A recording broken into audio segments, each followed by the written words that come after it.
I kind of discovered music production when I was like 14 or 15 years old, and I've literally just been obsessed with it ever since I started. I started on like a random software just in my parents' basement, just trying to record myself playing guitar because my brother played drums. We kind of like wrote songs, and I wanted to somehow record them, and that's kind of how I got into it.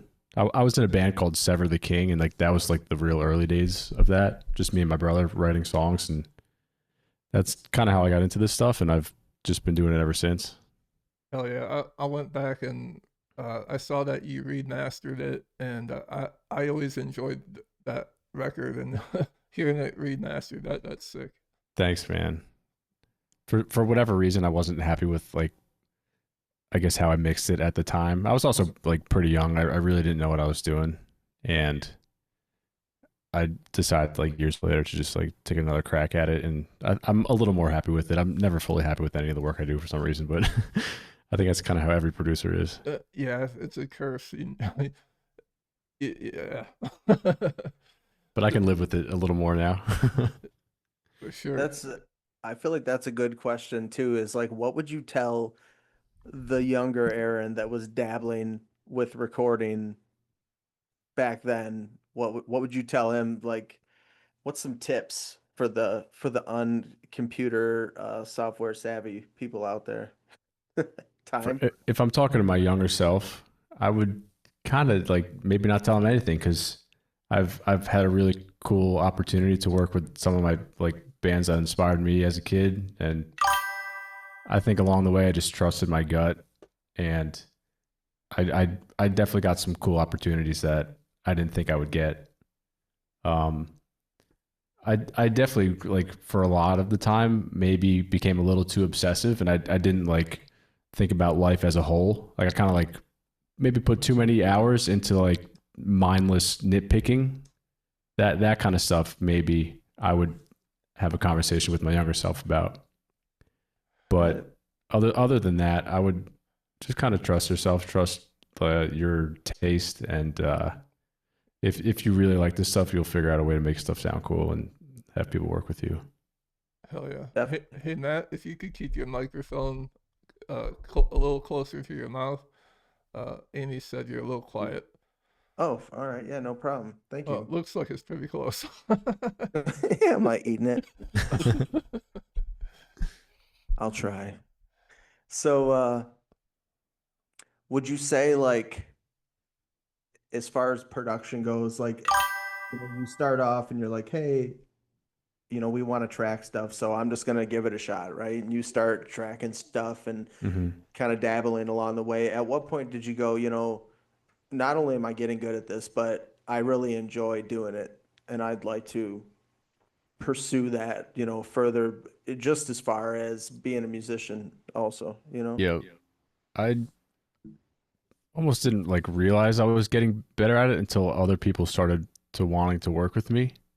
Yeah, I would just kind of did it and like thought stuff sounded okay enough for me to like enjoy and listen to.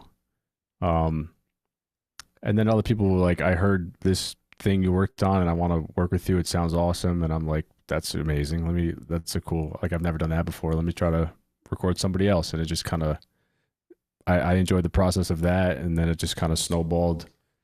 Um, I would say you're at a really good place when you can kind of make the music that's in your head like come to life in like a really cool way.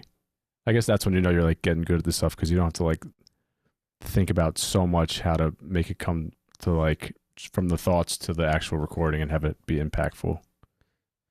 yeah, So yeah, yeah, that makes sense for sure. yeah. Now, what's changed for you along the way as far as maybe your process, like as far as whether it be software or like do you have a typical technique like start to finish that you kind of like workflow? I really do like to change it up per project. I know some guys like use templates and all that stuff. I'm not a template guy. I really like to kind of approach each one a little bit differently. Obviously, a big portion of it is like kind of the same. Each step has to happen, like recording guitar, then whatever else next. But Yeah. I kind of like to change it up per project. Like sometimes I'll write drums for a whole song before I even touch a guitar, just for something unique to come out. Yeah. Sometimes the opposite. I'll write guitar first for the whole song and then like figure out what to add later. I feel like that kind of keeps stuff fresh. I'm Yep. trying to think other like techniques and processes that I've really enjoyed. I like record. I learned this technique at a studio in Jersey. I like recording guitar in like loops. So I'll like block out like a 4 bar section and like play it on loop so that it just repeats over and over. And I'll just play the riff like 6 times until it feels tight instead of like Yeah. pressing record and then using my mouse to go back and hit record again. Like that's something that's helping me be more productive for sure. Yeah, that's definitely seems like a good tip. Yeah. Have you ever like made a template and be like, yeah, I'm gonna stick with this, but then you like actually write a song on that template and like go back? I rarely do that. I really rarely use templates. I have some templates where it's just routing, but none of the tones or anything are the same. I hear like some producers who use templates for bands, and it just Yeah, it's not exciting to me. It almost feels like it's lazy. I That's just get my perspective. Like I'd rather listen to like the producers that I look up to. They don't use templates, and each they give each band like their own identity instead of making every band sound exactly the same. I was That just makes gonna sense. ask. You want to be in that project, right? You know? Yeah, I was just gonna ask because I've tried so many times making templates and I'll just write a song over it and then I guess I can't use that template now. I'll just start over and over and over. But yeah, I get what you're saying. Like if you're going for a different feel, like a hardcore band to a deathcore band, exactly. the drums are gonna be different and like Yep. the EQ, the guitar, and yeah, everything's like I can't use it. I feel like I've also gained more experience and like a different skill set just from starting from scratch each time. Like using new tools and just figuring out a new way to get there, you kind of learn something new each time. Like if you only figured out one thing, one template, you really don't have like a super well um like experienced palette, I guess. For You sure, know, man. Sean, I just wanted to say, fellas, did we were you muted in the beginning, Sean? Uh, yes, I fixed it. Okay. So I I don't know if it comes through to everybody Yeah, else, but I just so Aaron and you are on one channel, and I have my separate channel. That's how it's worked out on OBS. So when you guys are talking, I'm just muting myself because I'm getting a little bleed. So, but everything should be good now. I got you. I just meant as far as like the intro of Aaron, just people knowing um that Aaron's been a part of everything that you said in that beginning as far as who he's recorded and what he's a part of. Did that make it through to the stream? No. If anybody's in the chat listening. No. So, how about you say it this time? I don't feel like repeating I will definitely. You don't have to. It's fine. We can keep talking. So Aaron, we named As It Lay Dying, Bleeding Through, Chimera, uh, Aaron's in Dead Vectors and produces Dead Vectors. Hmm. Anything else you'd like to highlight in that intro for yourself? Um, Bunch of cool projects over the years. I'll say a new one that just came out. This band Frail. They released Okay, an album yesterday on Napalm Records, and nice. I think I they're think a Sean really sent me something by them. really cool vibe. It's like I can't name another band that really sounds like them. So that's another one that I'm like proud to have worked on and lucky to have worked on. A new one Nice. at least. Yeah. Yeah, I checked out like four, maybe even like half the record today, and yeah, you're right. It definitely has like a Halloween vibe to it, and They're like spooky. The music is I would say like hypnotic. It's like slow doom metal with these like really like witchy soft female vocals, and it's like it puts you into this like hypnotic state because of how like slow the music is, and it's a cool vibe. yeah, Yeah, for man, some that's reason I cool. was thinking like Lost Boys when I was listening to it. Like it reminds me of like just something that would go along to like a movie, like Definitely. yeah. I Right, could see that. soundtrack feel. Uh, I saw a couple of their videos, and like the one video she's got like rings all over her face, and then the other video I'm like, oh, I can see her now. Right. They change up the outfits and the costumes, and it's a cool vibe. Definitely the right time of year to release an album like that, like right before Halloween. Yeah, released it on my birthday. Oh, nice. Happy birthday. Thanks, Yeah, man. everybody. We missed Sean's birthday on the 10th. That's right. That's all right. It's no big deal after 21. It's just Right. lower Yeah. insurance maybe. That's about it. So, Aaron, when I have a question for you that's I don't know if you've thought about, but so like, you start recording, you do your own stuff, maybe you have a buddy's band that hits you up and they're like you said, hey, that sounds he's doing a pretty good job, can we, join you or whatnot. Do you ever see yourself getting too big to take on people that are enthused by your work? I hope not. I hope I'm not in that place. I feel You like that's don't not. seem like that type of person just because, I I've mean, I've come across those types of producers over the years, and I've never liked how it felt afterwards. right, So that's like a good mark of like, all right, don't be like that guy. right. Um, but there is after saying that, there is like real life things like you have to pay bills and that kind of stuff. Things cost money. Yeah. You can only record bands that of a like who can barely afford it for so long, as opposed to taking on projects of bigger caliber, especially the older I get. But Oh yeah, for sure. yeah, I like to think I would choose like cool music over the money, but sometimes that becomes a real life problem that it's hard to solve sometimes. Okay. So I to answer your question, I hope I don't become too big in my head to record like a buddy's band. Yeah, I get it. And I think inadvertently, things happen where like you said, it's like, all right, well, I just happen to be booked up with 10 projects that, what I mean, take up my Yep. whole year and I can't fit you in or, Yep. Or and like that's understandable. if the buddy's band can, barely pay for a I don't know, Right. They're trying to like send you and I'd spend all this time on it, I'm gonna not be able to pay rent. Like it's if it doesn't make sense, if you right. like take emotion out of it, then that's also a factor. Yeah, for sure. Because your time is worth something, so Exactly. definitely. Yeah. But How I've do you balance? Oh, go ahead. I'm sorry. I've definitely like come across the dudes who in their head are bigger than their buddy's band, and it's Right. They want to take precedence over your, that can go too far too. So I like to find this middle ground. yeah, definitely. Uh, I was gonna say, as far as you, because y- you're producing, engineering, you're writing, you're helping writing for projects, and then you write for your own projects as well. So how do you Yep. balance that? That's been a hard thing to figure out over the years. I like to, I guess, prioritize like the client work first most of the time. Yeah. It's weird because my job or what I get hired to do is write for other people or record them, and I don't really have such a drive sometimes to like write outside of that for my own. It's like if you're a landscaper and you cut lawns all day, like, do you really want to cut your lawn when you get home? Not really. Right.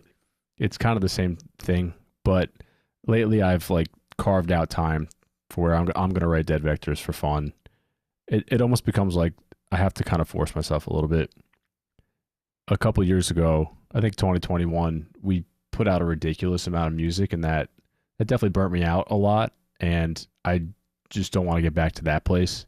So I've kind of been taking a little more of a relaxed pace with the dead vectors, and just trying to make like good music and not get in the way of my other client work. So I've been just carving out space, like literally on paper, like or on whatever day this week I'm gonna write dead vectors. That's the plan. Yeah. Well, that makes sense. You want to keep it fun, right? And Exactly. Like that project is like the sole purpose is a fun creative outlet for me and Kenny. There's not like any pressure to like because I have like the pressure from the other work, and so does Kenny on his stuff. So we just have this like fun metal project. Yeah, well, it's turned out to be quite something, man. Appreciate it, dude. As fans from the other side of the room here, Sean and I we've already questioned Kennedy to death when you guys are going to perform it live someday. Oh man, that's a whole nother task. Right. Yeah. Right? That's like the taking the songs to make in the studio to a live stage, especially with just two guys in the project currently. That's a real big Yeah. thing. Yeah, trying to put it together. And I wouldn't want to half-ass it if I do it. So I would have to like seriously put in time to even make that a possibility. And with my producing schedule and that kind of stuff, and Kenny's schedule with his work, it's definitely tough. Oh yeah. Yeah. Well, we'll hope someday. Yeah. But I get it. it would be cool. I'm sure it would be fun, but maybe in the future. I don't really know. I first heard you guys a couple years ago. I was on a family vacation. Hold on, I'm. Oh my god, this doesn't happen. Yeah, I was listening to Grim Reminders, and Yep. I was like, dude, what the fuck is this? I never heard like that low of tuning sound so clear. I was like, that is awesome. Appreciate it. Kenny's vocals are just insane also. Oh, yeah, For sure. I don't know how he does it. He's got like the widest range of any vocalist that I know, and his like tone and performance, especially in the studio, is so consistent and so powerful. Like he's an alien, I think. I remember him telling us like that for a long time he didn't think he had like a range, like and figuring out like what his mid was and whatnot. It was kind I of think interesting. that's the one vocal where he like almost didn't have an identity yet in his head, because he could do like the super low. He can go do the gutturals, like which is even lower than anything he's like most vocals can do. He can do the high vocal. He can do his crazy yell scream. But I think the mid is like where he had a tougher road finding like what that identity was. But I think he's definitely nailed it now. He knows what his mid vocal is. Oh yeah. I Yeah, feel like your guys' style almost changed a little bit on the last stuff you put out compared to your previous. Like, just may do you know what I mean? Like the overall music itself had a little bit of a twist on it. For sure. We've really never had like a certain sound. We've always changed it up for fun each project, just to do something like totally different. Yeah. I know like you probably didn't listen to like the entire discography. It's so much music, but none of them like really sound exactly the same. It's like that's kind of the whole fun of it. Like our genre is almost having no genre. Yeah. Yeah. I listened to a That's lot good. of it, but yeah, I did not get through the whole 8 No, hours. it's like almost 200 songs or something crazy in such a short amount of time. So I don't expect anybody to like really check it all out. That's what surprised me. Because usually when I hear a band I really like, they'll have like 3 songs. And, like I went to your guys' discography, and I'm like, what? Like you guys Yeah. got more of like Metallica hasn't even put out this much content. Right. It's absurd. It's too much. It's the good thing is like, have you ever like turned on a band that you listen to and it plays a couple songs and then the algorithm takes over and you start hearing like other stuff? I don't have to worry about that with your guys' stuff because there's so much that it's just gonna keep giving me tracks by you guys. So Yep. that's good. You can find that within the discography itself, which is Right. cool. Yeah, you can play it for like hours and hours, and it's still like there's just new stuff, which is Yeah, for sure. I know like quantity is always not better, but sometimes there's something to say about quantity. There's something cool about it. Yeah, definitely. Well, and it just shows. I think that even more seals the deal on the fact of you saying like we're doing this for fun. We enjoy writing stuff, Exactly. and what comes out comes out. Yep. We fully have that mindset. We like to like work on it and nitpick, but we ultimately like to just be productive. And if we liked it, then we're just gonna put it out, and if anybody else likes it, that's great too. But that's not so much of the concern. We just do it for fun. For sure.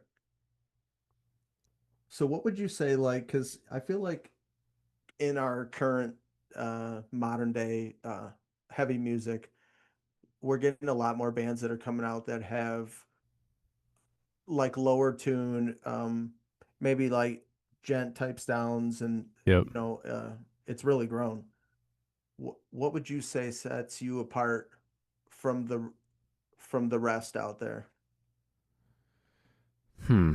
I mean, I kind of do exactly the same thing as everybody else, so that's hard to say. See, I, I I don't feel that way from the outside looking into your project. I feel like you guys have quite a difference, and That's cool to hear. it's not so. And I'm not saying that other bands are like cookie cutter, Right. but I definitely think, and it shows in your production too. I think your production of the project is helps that, you Thank know. you. What? I think I definitely have a way of doing things that just make it sound like I did it. Yeah, I don't even know how that process. I can't like even quantify it in words why right. it sounds like I did it, but I've heard people say like this sounds like you did it. But I think everybody has like their own individual just way of doing things. Like you can tell when a certain producers worked on certain stuff, they just for whatever reason it ends up being sounding a certain way, and I guess I'm guilty of that also. Whether it's like a certain songwriting thing, like each song goes a certain way, or even like an EQ curve that Yeah, I could sounds see like that being. yeah. I don't think So I've ever yeah, really found that, but I don't produce either, so yep, I don't think I've ever been like, oh, this is definitely, Aaron's work, or, yep. you know, but I, but you might be your own worst critic in I that definitely aspect. am. I definitely am. But I listen to other producers' work that I like, and you could play a snare sound, and I'll be like that. This one producer definitely did that because I know the way he does things. Like Right? Like your trained ear is picking up. yeah, it is, and it's like I genuinely enjoy doing that. It's not even like I'm like studying other producers. I am because I enjoy it.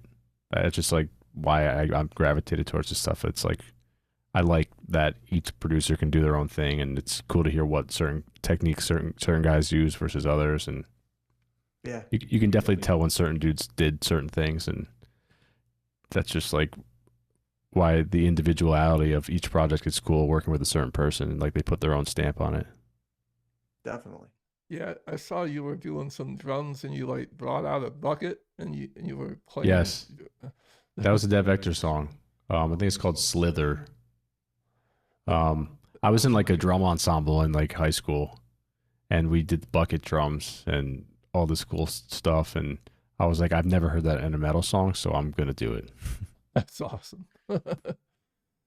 Yeah, that's pretty cool. We have like I don't know if you're like talking about the same type of deal, but even like downtown Detroit, like at games, there'll be guys like playing on 5 gallon It's buckets. Like exactly it's that. Like these like Home Depot like buckets. yeah, Like yeah, that's really amazing, honestly. I did that for a song.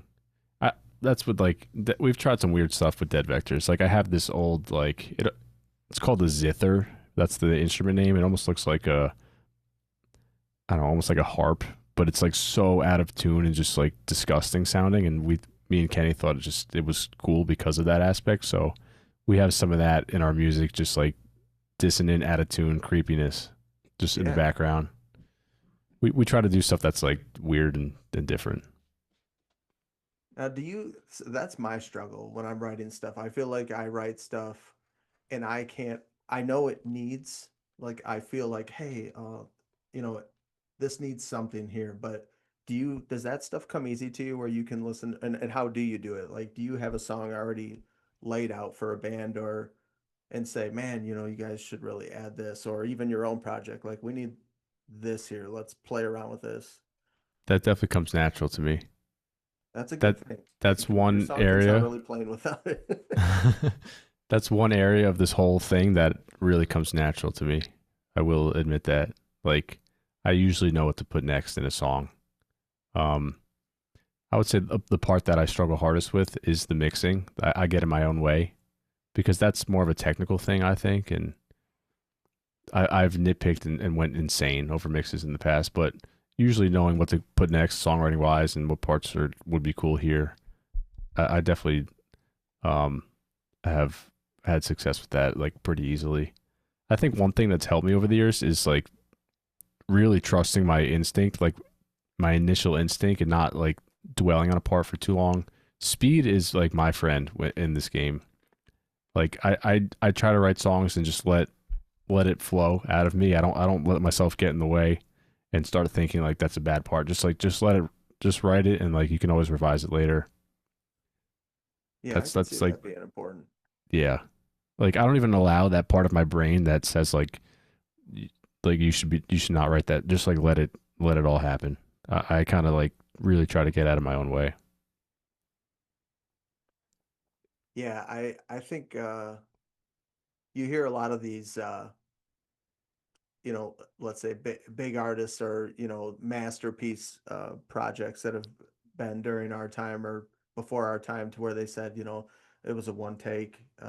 Yeah. They just spitballed something and ended up being the most catchiest thing you've ever heard, right? Like I've Tony Iommi, guitar player of Black Sabbath.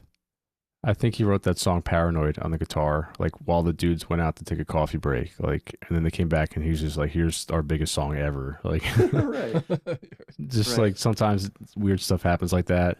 But then I've had the projects that I've obsessed over for like months, and I ended up hating them.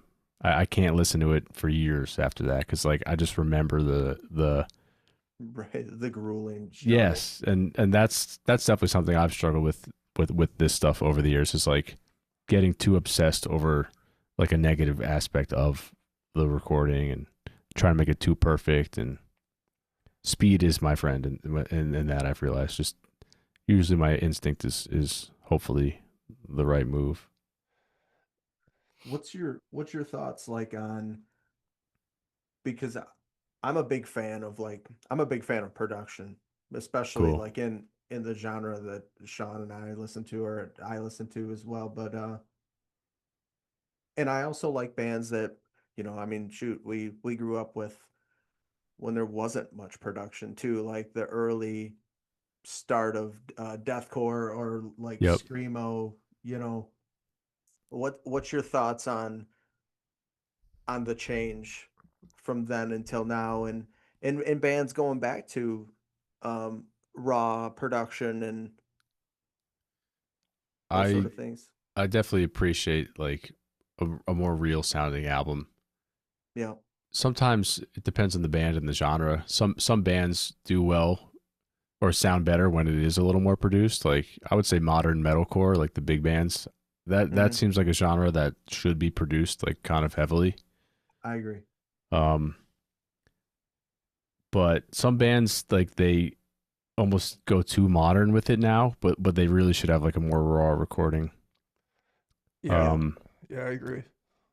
but it's so weird. It's almost harder nowadays if you like program drums and record into the computer to like. It's almost harder to make it sound raw because it's the tools you're using kind of just make it perfect. Yeah, yep.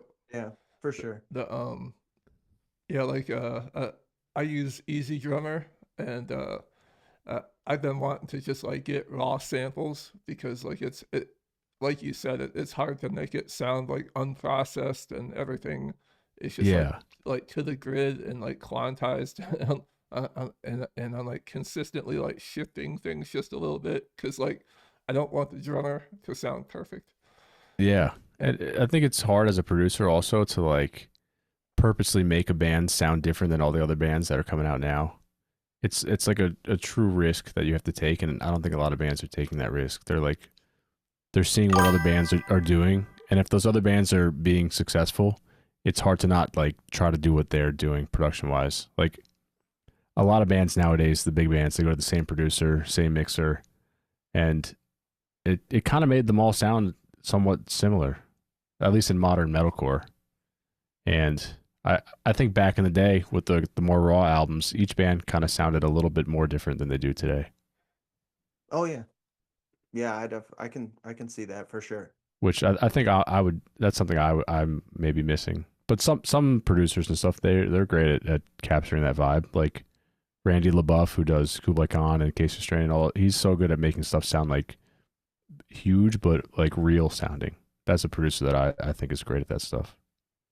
I was going to ask you that if you have any other fellow producers that um, you enjoy their work or would highlight them as far as their ability.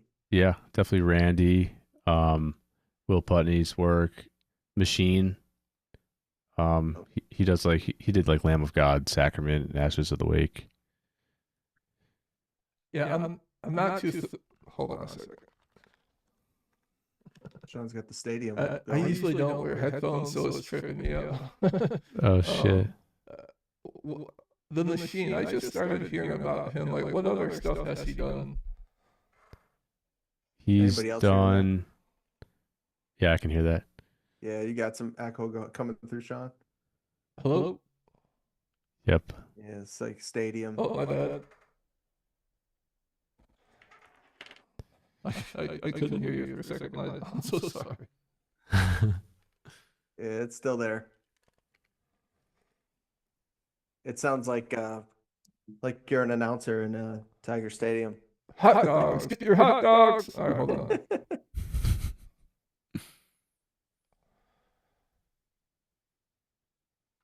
See if he gets it.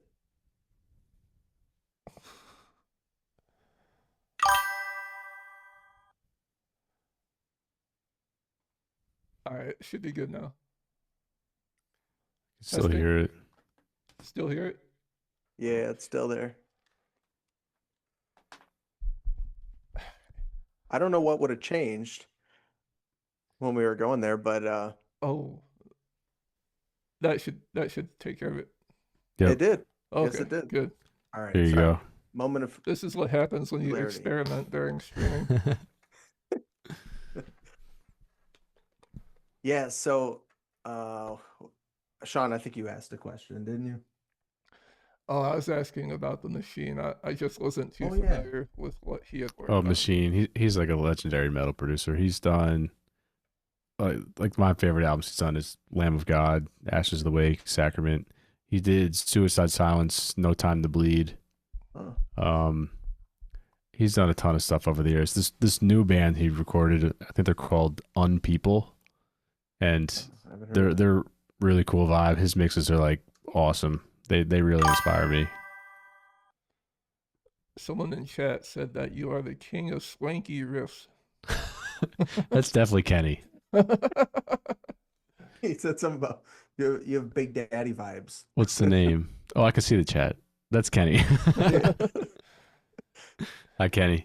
Yeah. I What's hit up? I hit him up right before we came on, letting him know. But yeah, I'll Yeah, I was- definitely have to check out more of the Machine. He Yeah, somebody I just watched was talking about him. Yeah, he's a legend, dude. He's inspired so many producers and bands and mixers. Like he's an actual metal legend, in my opinion. hell yeah. Did you do any like, as far as like your learning along the way? Did you do any type of interning through other producers or? Yeah, I interned at Will Putney's studio, and that's how I met like that dude Randy LaBeouf that I was talking about. He does like Kublai Khan and those bands. I kind of did some like I was interning there for a couple of years and just trying to pick up on whatever they were doing. And I got to edit some stuff for a couple albums. Like I edited some audio on that Kublai Khan album. That's like why I have the credit.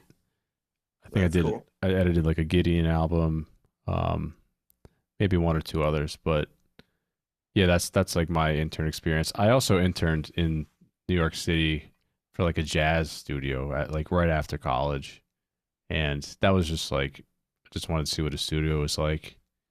Totally not the vibe like of the music I work on, but it was still just cool to be in a room with like an engineer and that kind of stuff. How would you But say did it vary? Like, or the difference, from huge, I would say. yeah. Yeah. Even Any just like techniques that you've carried over, possibly? I've definitely learned some stuff that helps, but a lot of these producers, it's like they don't really sit you down as an intern and tell you how to do things. That's at least Right. in like in a studio for a producer like Will Putney who records huge bands. He's busy. He's doing his own Right. thing, and that was like a I didn't really understand what an internship was at first. I was pretty young, and I was kind of like internally upset that like, oh, this dude's not teaching me anything. He's just kind of like working, and I have to just watch from a distance. Like Yeah. I didn't know what to expect, and that was like I kind of learned my place like pretty soon. I was like, oh shit, okay, I got to really figure this out on my own. So I just picked up what I could from a distance and really grinded on my own, like in my at home, and just that was like how I learned how to do this stuff really. But I definitely picked up on some techniques and just how to work with bands and Right. just from watching. And I can see that. I can see to where you're busy. You know what I mean? As a Yep. producer, it's like you don't have time to stop and be like, "Well, you see, I moved that knob." You Yeah, know? he didn't none of that. Yeah. Would barely talk to me when I walked in the like he was just doing his thing and I learned my place pretty quickly. But there were other dudes who worked at that studio. Randy, who was one of them, he would kind of hang out with me more and tell me some stuff and show me some more stuff if I asked him, which was very appreciative. There's a few other guys there who also did the same thing. So I was lucky to like really go to that studio. And that producer Machine, Will Putney did the same thing under Machine for years. So it's kind of like a recording tree, like Machine's at the top, and all these guys just kind of learn from him. Okay. Are you so I think Matt, the drummer of Acacia Strain, I think Yep, he also yep. Me and him interned there at the same exact time. okay. So I that's how I got to know him. Yeah, that's cool. But That might he have and been where I heard about Machine too. It might have been him showing me. probably Matt was there before I was. And then I kind of maybe like a year later I was there for a while, and then Matt like really was beneficial to that whole team because he was an unbelievable drummer, and he got a lot of projects through that, and he produces awesome bands, and yeah, he was more involved with that place than I got to be, but I'm cool with whatever happened. That we're in Oh our yeah, each in our own lane. definitely. So what's your weapon of choice when it comes to recording guitar? Like six, seven, eight? Oh, good question. I was gonna ask him that too. Definitely changes per project. Yeah. I think my favorite guitar is the Fender Telecaster. I know it's an unusual choice for a metal dude, but I've used that thing on so many heavy songs. I just like the way it feels, and Yeah. if I need to tune low with it, I just use pitch pedals, like and just use those to go low. The last couple of years I've been experimenting with like seven and eight and even a nine and Nine strings wild. I I picked up my six string last week and I haven't been able to put it down. I'm just like, yeah, I should It probably stay in my lane. it the six string feels nice. It's like the neck is not huge. You can like play hard on it. Yeah, I think like and maybe I'm completely wrong here, but like I feel like string spacing too uh Look who's feels talking. slightly different on some of my stuff, you know? Yeah, I see. Is that Josh Travis, the actual Josh Travis? Yes, yep. Oh yeah, Me saying a that's nine strings wild. I know he plays a nine string, right. Of course that would be the time where Josh right? would chime in, right? Dude, I love that Glass Cloud album. It's one of my favorites. It's so good. Me too. Me too. So And maybe it sounds like nine strings are amazing. Sorry. you're right. You know what's funny too is I think last episode we had we were talking about multiple strings with Devin and Josh chimed in and Devin's like, it's too many strings for I me. feel like Josh wasn't even listening, and then he heard nine strings somewhere in the universe, and it just like brought him right to this. Right, it just automatically logs him into the chat. You have been summoned. Right. Exactly. Yeah, But Sean was yeah, telling me Josh streamed for like 4 hours or 4 days. I'm sorry, 4 hours. Like 4 days the other day straight. Just like it'd be like you doing that loop track you were talking about, just yep, tweaking the same riff over and over and over again till it was perfect. that's insane. So hopefully, I think he's got some new stuff in the works coming out, maybe a solo album or something. That's sick. Pumped to hear it. Definitely. Yeah. What would you say, like, how is your interaction well, when you're producing, do you feel, are you doing more remote than having people come to you typically? Nowadays, it's mostly remote, which I honestly I prefer it a lot of the time because I can just like lock myself in my producer cave and just like try stuff without this like voice in the back of my head, like the band is behind me, just hawking over me. Like it's like that takes up a portion of my energy sometimes. But Oh yeah. sometimes it is very fun to work with the band in person. Like I do like both, but I definitely like the remote work because I can kind of experiment and not be concerned about like is this part taking too long? Is the band like gonna hate it? Is it even worth taking this path? When rather, if I'm alone, I can really just try these things myself, and once I feel like it's good enough, I can show the band and you can give me the reaction. But on the other hand, sometimes I it's good to work with the band because they can give me live feedback and tell me like their perspective, and it really depends on the project. But I guess like I'd prefer maybe a little more of the remote stuff, which is nice because that's kind of how the industry is like progressing. Yeah. But there is something awesome about working with people in person too. Yeah, that makes sense. I think it some of the pressure could be at least me picturing it, you got five people standing over your shoulder watching Yeah, your every move, and not that that's not important and or bad, but at the same time, like you said, it's like, all right, well, you know, I'm gonna come back to this, and I don't got to yep, worry about people, going, all right, well, what's he doing? right. And I guess the more experience I have doing this stuff and the older I get and the more bands that I work with, like that aspect of it doesn't bother me as much. But as a younger producer, that was a little more terrifying because I didn't Yeah, really have credits under my belt. I didn't really like this they would just kind of come to me because they heard something I did, but they didn't really know the process or anything. And it's a little more nerve wracking as like a younger producer to have the whole band with you and you kind of like take their ideas and try to make them different. It's definitely nerve wracking, but I've had situations where it came out awesome and it was like super rewarding, and that's just how you get experience doing this. definitely. What's what's your preference on, or I guess not even a preference, but what's your take on programmed drums nowadays versus a live drum sampled sound? I love program drums personally, I've heard that a lot. but I like albums that have real drums more. Yeah. Um, like my favorite albums don't have program drums, Okay. but a lot of the bands I work with, they don't want to spend the time or money to like record drums, and Right. program drums are the best option in a lot of situations. Um, hopefully, like over the years, I can get a program drum sound that doesn't sound too fake. That's like the goal, I guess, and is still impactful without distracting the listener from like being like these drums are so fake that I can't even like enjoy this. That's not the goal. But Oh yeah. I would like to hear more like real sounding drums on a lot of stuff, even though I'm guilty of like using program drums on so much stuff. I think it's tough because it costs time and more money. So because it's a harder process. Yeah, for sure. How's that for you being, I mean, I imagine now you got a good handle on it, but for me, like, well, I can't say I'm not a drummer. I can play the drums a little bit, but I'm not a drummer, Hmm. right? Uh, so when you get a project and they're like, well, just put on there what you think's right.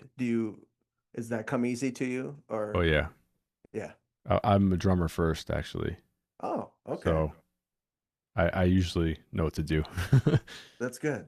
That's I good. prefer it actually because I can kind of make the song sound more the way that I would write it.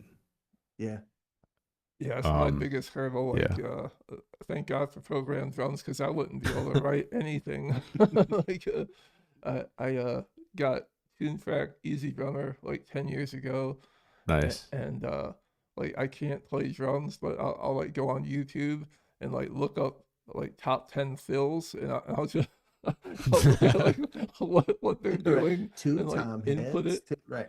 into the MIDI, and I'll usually start out with like a pre-programmed beat and then like Yep. work it, and That's smart. I've heard of a lot of guitar players who don't play drums. They kind of do a similar thing. They take like a pre-made loop and just adjust it to their taste.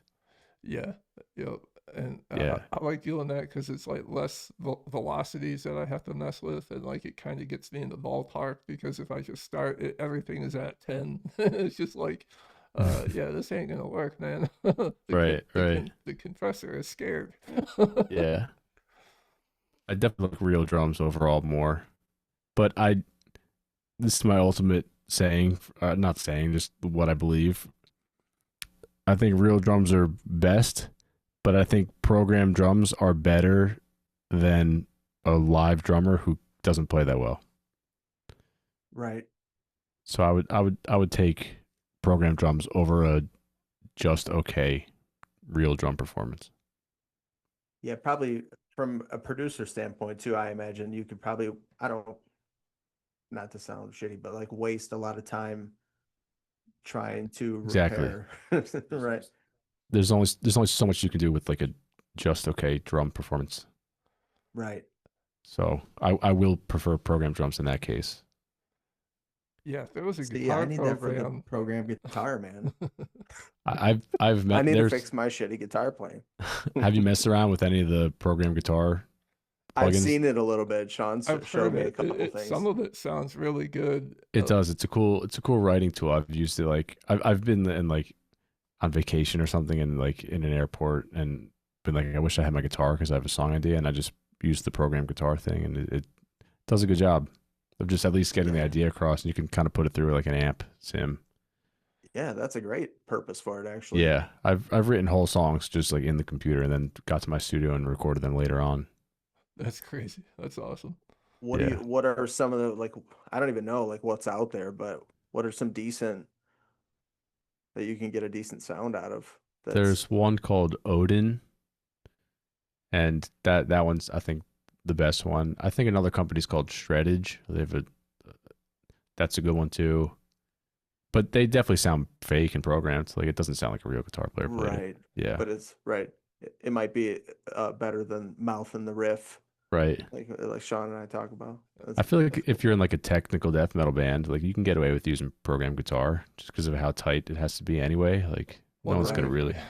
Someone in that genre would be less pissed that the guitar is programmed than like a hardcore band. Right. Yeah, a couple of years ago, like I was starting to listen into a lot of bands that had like really unrealistic sounding bass guitar, Hmm. and it was confusing me because I thought it was the guitar, and I'm like, how the hell are they doing that? And it was like the bass guitar the whole time. Like they were Yep. using like there's like Solomon Loki is one of Yep. them. There's so many bass. A lot of bands, it's more common for them to program bass nowadays than it is guitar. Like so Yeah, many albums definitely. that we hear have programmed drums, programmed bass, but real guitar. That's usually like a what people will do. Yeah, I was watching this one producer, and he even like adds synth under the bass and like Yep. synth on the guitar to like thicken it up, and to instead of using like 10 guitar layers, he'll just like add like a atmospheric synth under it to and match like the note. I was like That's a cool technique. that's I know some bands that do they'll program bass and then like kind of take away like the top end, like the high end, and then record real bass. So like the low end is perfect, like programmed, and then like all the bass you can kind of hear is like a real performance. Yeah, that's a cool. That is a Yeah, good technique. yeah, so. I was looking through your discography, and I saw that you worked with Bleeding Through, and yes. he we've been talking to Brandon. He might come on late. No way. Yeah, and He's the man. he's awesome, man. Matt and I, we've been listening to Bleeding Through since like the Portrait of the Goddess, and Yeah, yeah, dude. if he if he came on, dude, I would have to like I'm gonna have to like go run like 2 miles just so I don't fanboy out. Yeah, for Nah, sure. he's a good dude. He's a down to earth dude. Yeah, I could tell just he got back to me relatively quick, and Yeah. he's like, I'm in the UK, but he's Yep. like, definitely sounds. I told him you were going to be on the show. Actually, he's like, Oh, oh, cool. sick. So Yeah, I enjoy working with them. They're like one of my favorite metal bands ever. So when the opportunity came to work with them, I was like beyond excited. yeah, that's those are my heroes from my you Oh know what I yeah. mean. It's Do you like have like a Metallica to the '80s yeah? genre. Do you have a favorite Bleeding Through record or song or I'm Oh a big fan of Portrait of the Goddess just because I love all the harmonic squeals that cool? my sound effects are horrible, but like you get the point. Yeah, I get the idea. yeah, I'm trying to think. The song I like. Let me see. Let's see if this pulls it up here. Yeah, on Wings of Blood.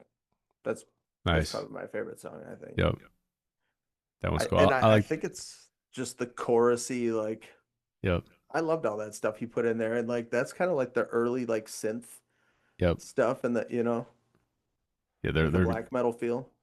they have a pretty unique sound. Like, Definitely. yeah, they're great at what they do. I like the album Declaration. That's my favorite one. Yeah, that's a good one too. Going back to the synth, I think that's what I like so much about This Is Love, This Is Murderous, is that when that Hmm. breakdown, it's like Yep, Oh yeah, the with the drum. droning Yeah, synth, I'm like, dude, that sounds so evil. it's creepy. It's dark. yep, Yeah, they're legends. yeah, for sure. I just watched some old footage, like the DVD, and he's doing like the barrel rolls across the stage and stuff. It's He's insane. Like, yeah, he don't even have to sing. He could just do that, and I'd probably go watch him. yeah, I saw them.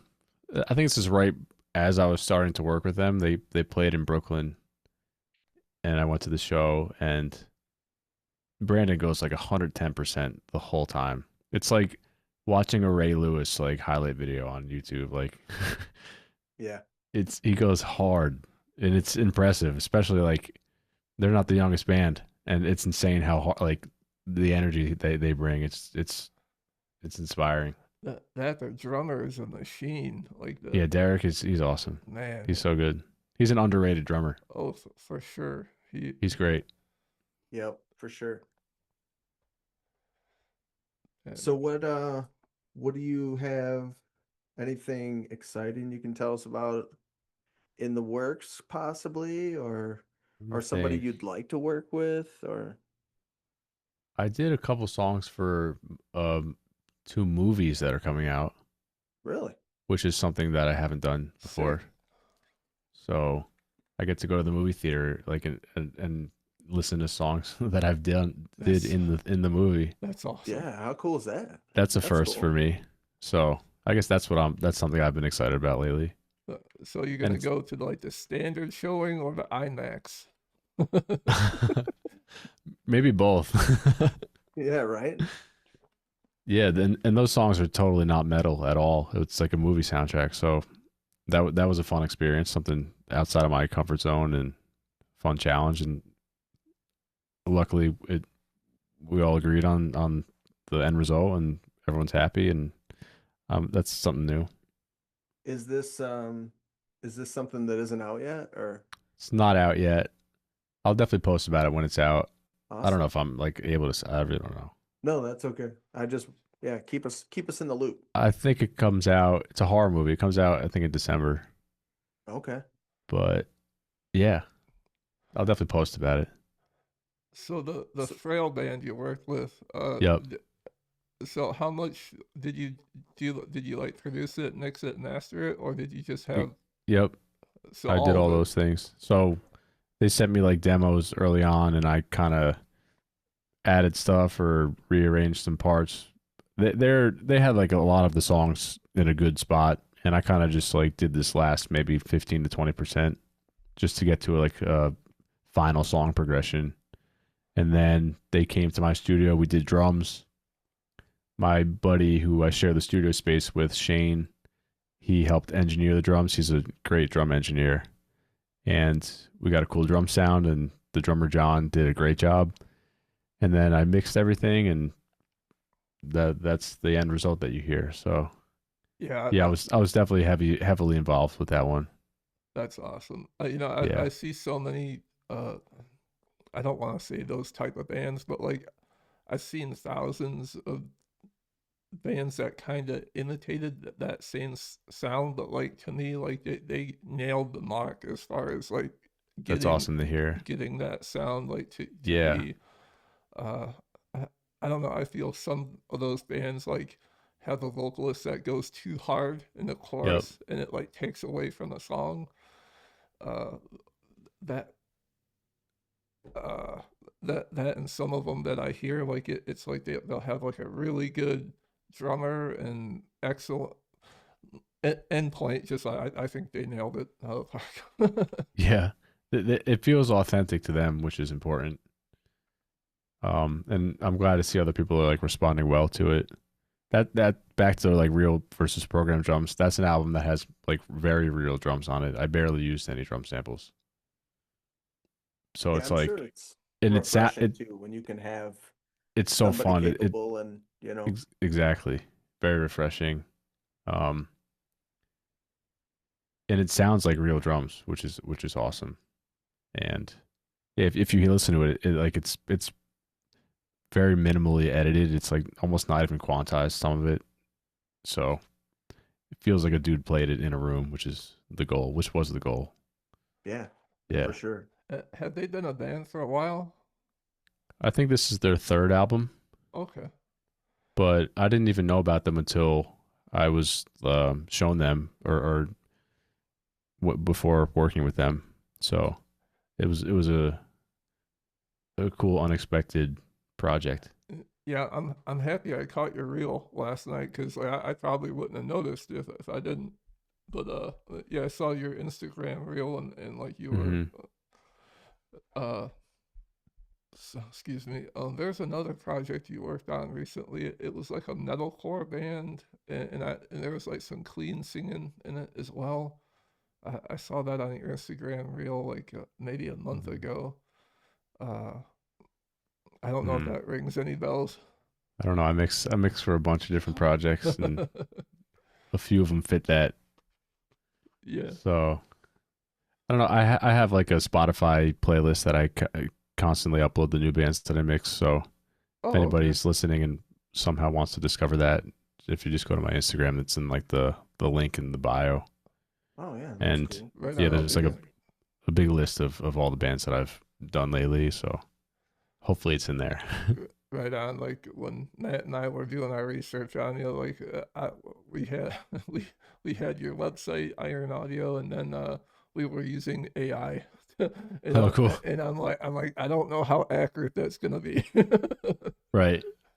It Yeah, I pulls don't know. quite a bit up about you though. Like as far as projects you've been on, that's the cool part of it is being able to just you know, it'll it's good and it's bad. We use it Right. minimally when we have to, honestly, because it's I very definitely use Chat valuable. GPT like a savage. I do it too much. Oh yeah. I uh, use it at work for shit I Yeah, probably dude. shouldn't It's use it at work for, yep. and solving machine issues.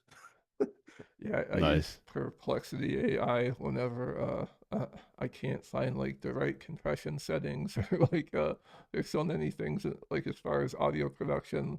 Like I started a couple of years ago and some of the parameters like I have no idea what that does. Like even with my axe effects, I went from a guy that had like 7, 8 dials on an amp and like now the amp block has like 100 parameters. I'm like what the fuck is an input it trim? Like what is it's that almost doing? the Axe FX almost has two, like it's decision fatigue after a while. It's like all these little things that almost don't matter. Because like if you get like a PV 6505, it's like four knobs. Yeah. Right. Yep. But the Axe effects, it's like 500 things before you have like a decent tone. But that's like also the cool aspect. You can tweak every little thing. Yeah, I hear you. Like, I started on like a floor model, like FN3, and then I got the XFX3, and I kind of regret doing it because it wasn't worth it. Like I think the FN3 Damn. and their floor models are just as good. Hmm. But it was like one of those things. Like I bought this studio desk and like, yeah, it'd be so cool just to put it in that rack right there. But I got it, and I probably spent at least like a couple thousand hours just trying to like dial That's a lot. dial stuff in, and like it's crazy because like sometimes you can have a chain and you can have like this harsh high end and like this digital like at the top, and like where the hell is that coming from? Right. And like it's like the process of elimination trying to figure out like what. But like at the end of the day, I'm like, just give me a fucking amp. I know. That's why I like I guess all the amp sims that have come out, STL tones and Neural, like they're all pretty easily like you can get a good tone very quickly. Yeah. I just discovered this one. I think it's called Bias, and it has AI built into the amp sim, and you can type in like you're talking to ChatGPT and be like, I want a tone perfect for like a hardcore band with like very mid forward, and it just like calculates it and then creates a whole guitar chain That's for you, insane. like for the genre that you want. Really? Yeah, it's pretty insane. I And want is to it sound pretty like like knock loose the accurate on? acacia strain. It's pretty accurate. Like I was like, wow, this is kind of perfect. Right. Thank you. So that Thank if you, that's the Chat. beginning of like that, like that's gonna be insane in the future. Yeah, yeah, Right. we're gonna be the old guys. Like I used to have to open up this block and be Exactly. Yeah. Yeah, that's I'm Pretty waiting for crazy. that to be fine tuned for the dumb producer in me that has no clue. Yeah. You could just be like insane guitar tone now, and it just does it. Right, that's all I'm gonna say to Do it. It would do it. it. car Is bomb there tone. that being said, and honestly, both you guys can answer this. Is there anything that you use in your arsenal that you could never be without? Yeah, there's a few plugins for sure. Yeah. At least for like my metal production. Yeah. I don't know if you want to like get into details like that. I don't know how nitpicky you are or with the actual plugin names, but Oh, that's I good, could It's man. up to you Like, if you this want is to. like all about production. Well, not all about production, but yeah, like, there's probably people that would like to hear like the plugin name and all right, I'll think of some. I definitely can't live without the plugin Trigger 2. It's by Slate. It That's what allows me to like combine drum samples and make my own unique sum of different samples I have. Like that's one I can't live without. Definitely another one is the Decapitator by Sound Toys. That one like definitely helps my mixes sound a little less digital and a little warmer and more round sounding, and just gives a cool unique character.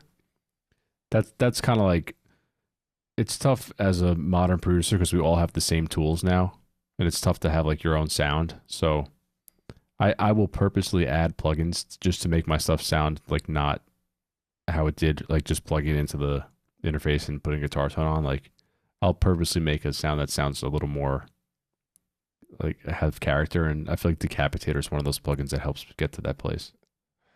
Nice. Yeah, I Um, definitely can see where you'd want, you yeah, want to stay as unique as possible yep, amidst a huge world of, because I mean, shoot, it's not, everybody has the capability of getting things right now compared to what, exactly, yep, you could have the best producer in the world. It's a 15-year-old kid in his basement and right. He maybe not, has but I'm just saying. maybe though, like Yeah. actually. Yep. So I definitely do stuff to purposely make stuff sound a little have more character or just something unique about it. I'm trying to think of some other plugins that get to that place for me. I like a lot of the Slate plugins. That's just like that's pretty general though. Yeah, Um, I feel like I've heard that from other people. yep. Definitely. I haven't. Trying to think of any cool ones that like are I got a twist for you. How about what's something that you thought you've needed for the longest time and you finally were like, this is not ooh. really doing much for me. See that's a tough question. We'll have to think about that one. I'm sure there EQ. was some, No, or no, maybe just something you joking. used for a long time and then something just replaced it and you thought you would have had it forever in that arsenal, you know? This might be controversial, but a lot of people use Fab Filter Pro Q. It's like kind of a industry agreed upon like the best EQ. Hmm. I think the Pro Tools stock EQ sounds better than that one. I don't know why, but every time I boost with like the Pro Tools stock EQ, I like how it sounds better than the Fab Filter one. People are probably going to come at me for that one. Having There you said go, that, though. I do like cutting frequencies better with the Pro Q one. That one that I do like that. But if I'm boosting with an EQ, I like the Pro Tools stock EQ. That's like something I didn't think would I would keep gravitating towards compared to like a more modern like Right. EQ because I think the Pro Tools Best of the stock one is best. probably like 20 years old. Like it's That's funny. I went yeah. back to using the stock EQ from Reaper because I was Mm-hmm. using Pro Q and like it was giving me like this vacuum sound and I'm like Hmm. so I went back to the Reaper one and but I still use it. I use it lots to like when you're playing 7 string or 8 string to like dip down that like 250 hertz frequency like to like keep it from being less dense. Yeah. But I'll use like the dynamic EQ where Yep. I I'll do the same thing and with Pro Q. Use it so it's like multi-band compressor rather than just an EQ. for sure. The other one I was thinking of, lots of people like is OTT. I I uh I prefer using Fab Filter Saturn. That's a really cool plugin. Nice. It's a little bit pricey, but uh, for what it did with my guitar tone, I was like, what? like, it has this setting on it called the brutal compressor, and basically it just takes your tone and like makes it slightly more saturated, and Mm-hmm. it gives you like 5 bands of EQ or multi-band compression, Yep. so you can like really fine tune the way it sounds. And That's cool. I have Saturn, but I've never really had much success with it. I always found it like a little um almost like too many parameters to dial. But I've always gravitated towards that decapitator plugin, which kind of does a similar thing. oh, okay, okay. They're both saturation. Yeah, I gotta Right. check out the Slate package. Like my friend Tim has been telling me for years, like you got just like get the subscription and then cancel it or something like that. They have so many good plugins. They're one of my favorite plugin companies, and I probably can't do what I do without Slate stuff. Hell yeah. So we have somebody local. I was mentioning to you before the show, but Jaded World. Yep. So you've worked with them or work with them, I should say, Yeah. when as they come up with stuff. So I play in a project with Jake, which is would be the drummer of Jaded World, and then Cool. um he's played with Justin for a long time. Yep. Sean and I used to play shows with Jake and Mike G when they were in He the Deceiver, which Cool. I don't know if you've ever heard any of that stuff, but I haven't, but I'll check them out. that was actually. Do you know who Nick Sampson is? Yes. So I think they were I think they're coined the first metal project that Nick Sampson ever Oh, recorded. sick. Yeah. That's a So cool. Yeah, that's cool. so yeah, can tell us a little bit about the Jada World stuff. They're fun to work with. They're good, like just super aggressive, pissed off metal vibes, like modern dissonance. Like Justin's vocals are it fits that sound perfectly. He's got that like super edgy, pissed off, angry vocal vibes, and it's like perfect for their sound. Yeah, definitely.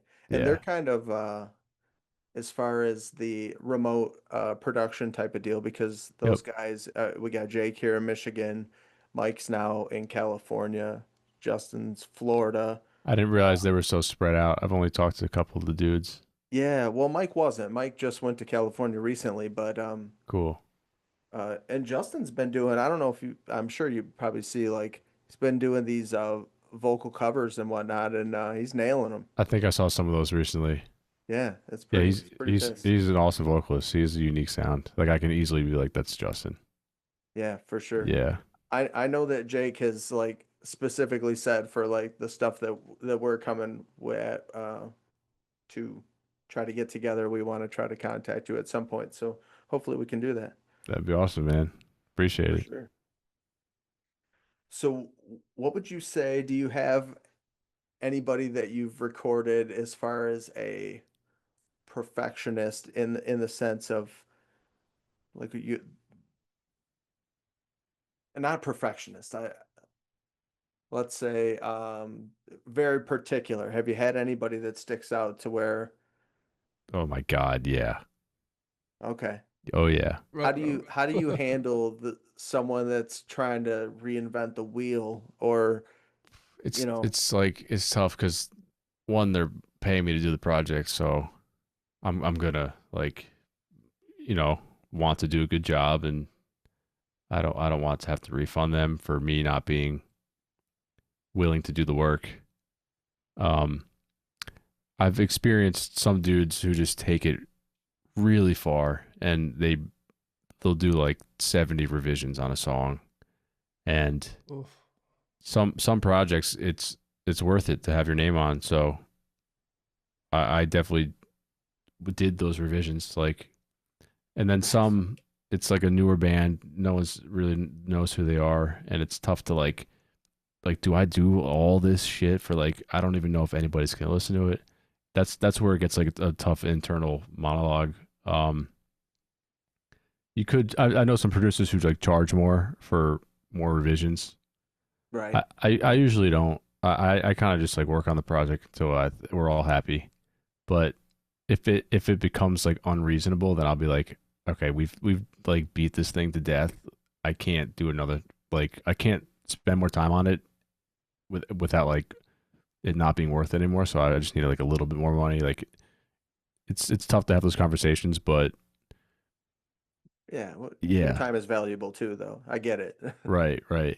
But You can I've only definitely talked dudes out of like pinpointing this like so small of an issue that nobody's gonna hear. I've definitely like that's where working with somebody in person can be helpful, because if I'm like across the country from you, I can't really stop you from like pinpointing and nitpicking this like thing that is not such a big deal in the overall of the song. But right. if I'm in person and you're recording vocals and you're like hung up on a lyric or this one way your vocals sound, like it's easier for me to be like, no, you're good, you're overthinking it, and let's just keep moving. Right. That's where working with someone in person is definitely helpful. But I have experienced like to the extreme, somebody doing revisions and going far with the nitpicking. Right. You're like, we're 30 seconds into the song. Yeah, Yeah. like I use a software to upload music where you can comment at each part of the song. Like if you have a revision at like a minute 12 seconds, like you can put an exact revision there, so I know where it is. I've uploaded songs to that, and I've gotten like 70 revisions for one song like one time, and I had to do it because it was a big band, and I was like I had to do it. Damn. You're right. Yeah. They give you like It just timestamps makes and you think stuff. next And time around, like, is there a next time around? I don't know if I want to do No, 8 million revisions. those are real things to consider when working with projects, especially like if you didn't know it was going to be that way in the first place. Yeah, for But sure. Especially it, when you're kind of like you know, the hustle, right? You know, yep, you're trying to keep your plate full and not full exactly. with the same food.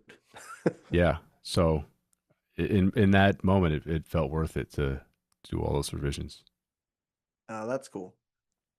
Going forward, I think I would maybe learn from that and be like, this is too much. We have to move on. Like, because Yeah. I don't even know if all those details mattered in the end. I really don't. Like that's subjective. It's hard to say if that was the right way to approach it. Yeah. Have the song done before you come to me. I know it Yeah, doesn't work like that sometimes, but yeah. It's a tough balance to find because a lot of like these musicians who are perfectionists, they're also incredible at what they do. So it's like, is them being amazing at what they do because they're also a perfectionist, or that's just like a part of like there's no way of going around it just to get to that place of amazing music. Like it's hard to tell. Yeah. This is where you tell us it was Kenny. He had 70 revisions in his It wasn't Kenny. Kenny's easy to please. right. He usually likes an idea if you show him something. dude, I No, must that's have cool. watched that video you guys did like at least 100 times of him doing that 33-second scream. Jesus Christ, dude. Yeah, he's insane. The We're his I think highs he's that just yep. The goal I think with our next release is for him to do a song where he beats oh that god, that Nice. 30-second scream. he's really gonna pass out this time. I think he will, and we might be going for like almost a minute with the scream, Yeah. if that's possible. We'll Inward see. singing. He just has to start out Yeah, he just has to start out with that throat singing the fucking Yeah. that's a cool idea, like the Mongolian throat singing into a scream. yeah. Yeah. Right. Never thought of that. Kenny, I hope you're still here. Please write that down. Right. Yeah. So, talking about like just revisions and having perfectionists, what about the other end of it? Like, have you ever had someone that gives you something and they're ready for you to just put it into the mix and you're like, oh man, this needs like Wow, I've experienced everything. less of that than like a perfectionist. Um, That's good. That's good. And I would think that's the case. I mean, they're coming to you. They know what you've been a part of. You know what I mean? This isn't the two-track recorder. right. I have worked with maybe some newer vocalists at certain parts. Like I also offer like songwriting services, and I've had vocalists just hit me up, be like, write a song in this style, and I'll put vocals on it, and they put it on it, and they record vocals. But so I've had some vocalists where like they're cracking in the screams, and it doesn't sound like a final take, and I think that's like that opposite end of like maybe he should have done a few more takes of this, so I have like a powerful performance. Yeah. I've experienced some of that. It's the full bands, like when it's a bunch of dudes, that's rare to have like almost a not perfectionist attitude because when you put Yeah, like you'd four think or someone five, would put them in check, right? exactly, like usually some dude in the band is like, no, we got to do that again. Like it's got to be perfect. Right. It's more like the projects where it's just one guy doing vocals. That's where I've experienced a little more of maybe he should have been a little more perfectionist than this. But it could also be a lack of experience because if some vocalists are just hitting me up, it's maybe because they just don't have a band and they just want to put some music out and they're recording for the first or second time and they don't really know like too much about it. Right. Yeah, When that's the voice cracks, you're just like, okay, we're just gonna put a glitch effect right here. Dude, right. you read my mind. Like half the effects that I put on some projects, I'm like, I'm just covering this up. Right. And then here we are like, what made you put in that? We're Yeah, trying to get down to like the science of it. where'd you come up with that effect? I'm like, I reversed the dude's vocals because they were unlistenable. That's funny, man. Yeah, but there's a healthy middle ground to all that stuff, perfectionism and like half-assing it. Like there's, I think like my favorite songs I've ever worked on have like that perfect middle ground where it was just challenging enough, but I didn't hate myself after the process. You know, I didn't go insane. Right. Yeah. When you're a part of something with a large caliber band, or not even a large caliber band, but do you carry these friendships beyond the production? Like, have you made just long-term friends with a lot of the people you've worked with just inadvertently, or is it pretty much business and you try to keep it, you know. There's a mix of both. A lot of bands that I kind of grew up recording, I'm long term friends with those people because Yeah, I started doing this stuff when I was in like high school, and that's like 15 years ago. Like I there's some dudes who like there's I'm super tight with just because we've been like in the same New Jersey metal scene for so long. yeah, Like super tight with those dudes. I've definitely become like good buddies with some of my clients over the years and some bands. Um, some I'll text on the side, but a lot of them live in other places in the country. I don't really see them unless like they go on tour and I go to their shows. But right. there are a lot of projects where I'm heavily involved with them at the time, and then when the project's over, I don't talk to them anymore. That's just like it's just how it is for a lot of projects. But I'm definitely like cool enough with a lot of them where I can just hit them up whenever and be like, "Hey, what'd you use? What guitar are you playing now?" Like that kind of thing. Like I can definitely text a lot of people I've worked with, and it not be weird. But as far as like becoming close friends with a lot of them, like it's kind of tough because like a lot of them just hire me to work on their stuff, and then they're living their life, they're on tour, they're doing their thing. So Yeah, for sure. yeah, So speaking of the scene in your area, can you tell us a little bit about like the metal scene in Jersey and I was just at gonna least ask for him the people that don't know, that. he's from New Jersey, right? yeah, at least when I was younger and playing in local bands, that was a cool scene. There was tons of metal shows. A lot of kids like my age at the time were doing it and just getting inspired from other bands and just trying cool stuff. That was like kind of when like more modern deathcore was starting. It was like 2012, 2013. That was kind of when I was doing that local New Jersey stuff. Yeah. What's some of the Um, bands from around that, like the some of the buddy bands that people may know? Let me think.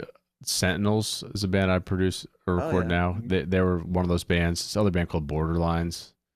Okay. I don't think they're a band anymore, but they were like good buddies with them. So many bands, dude. I almost like can't even think. This band Existence was one of those. Lorna Shore. I played a ton of like local shows with Lorna Shore before they became like a massive band. Really? Yeah, they were like just like a local New Jersey band, and they just got huge. So yeah, I played like super small venues with Lorna Shore back in the day. Yeah, that's cool. Yeah, Yeah, Sean and I just went and seen those guys at that's sick. uh the Masonic Temple by us, which is a big venue, Oh, you were and at it's so I was great. at Sonic Temple also. Oh, not Sonic. This is the Masonic. Oh, they said Sonic Temple. Yeah, no. No. Sonic Temple, I wish. That's yeah. Yeah. Yeah, that's pretty good. We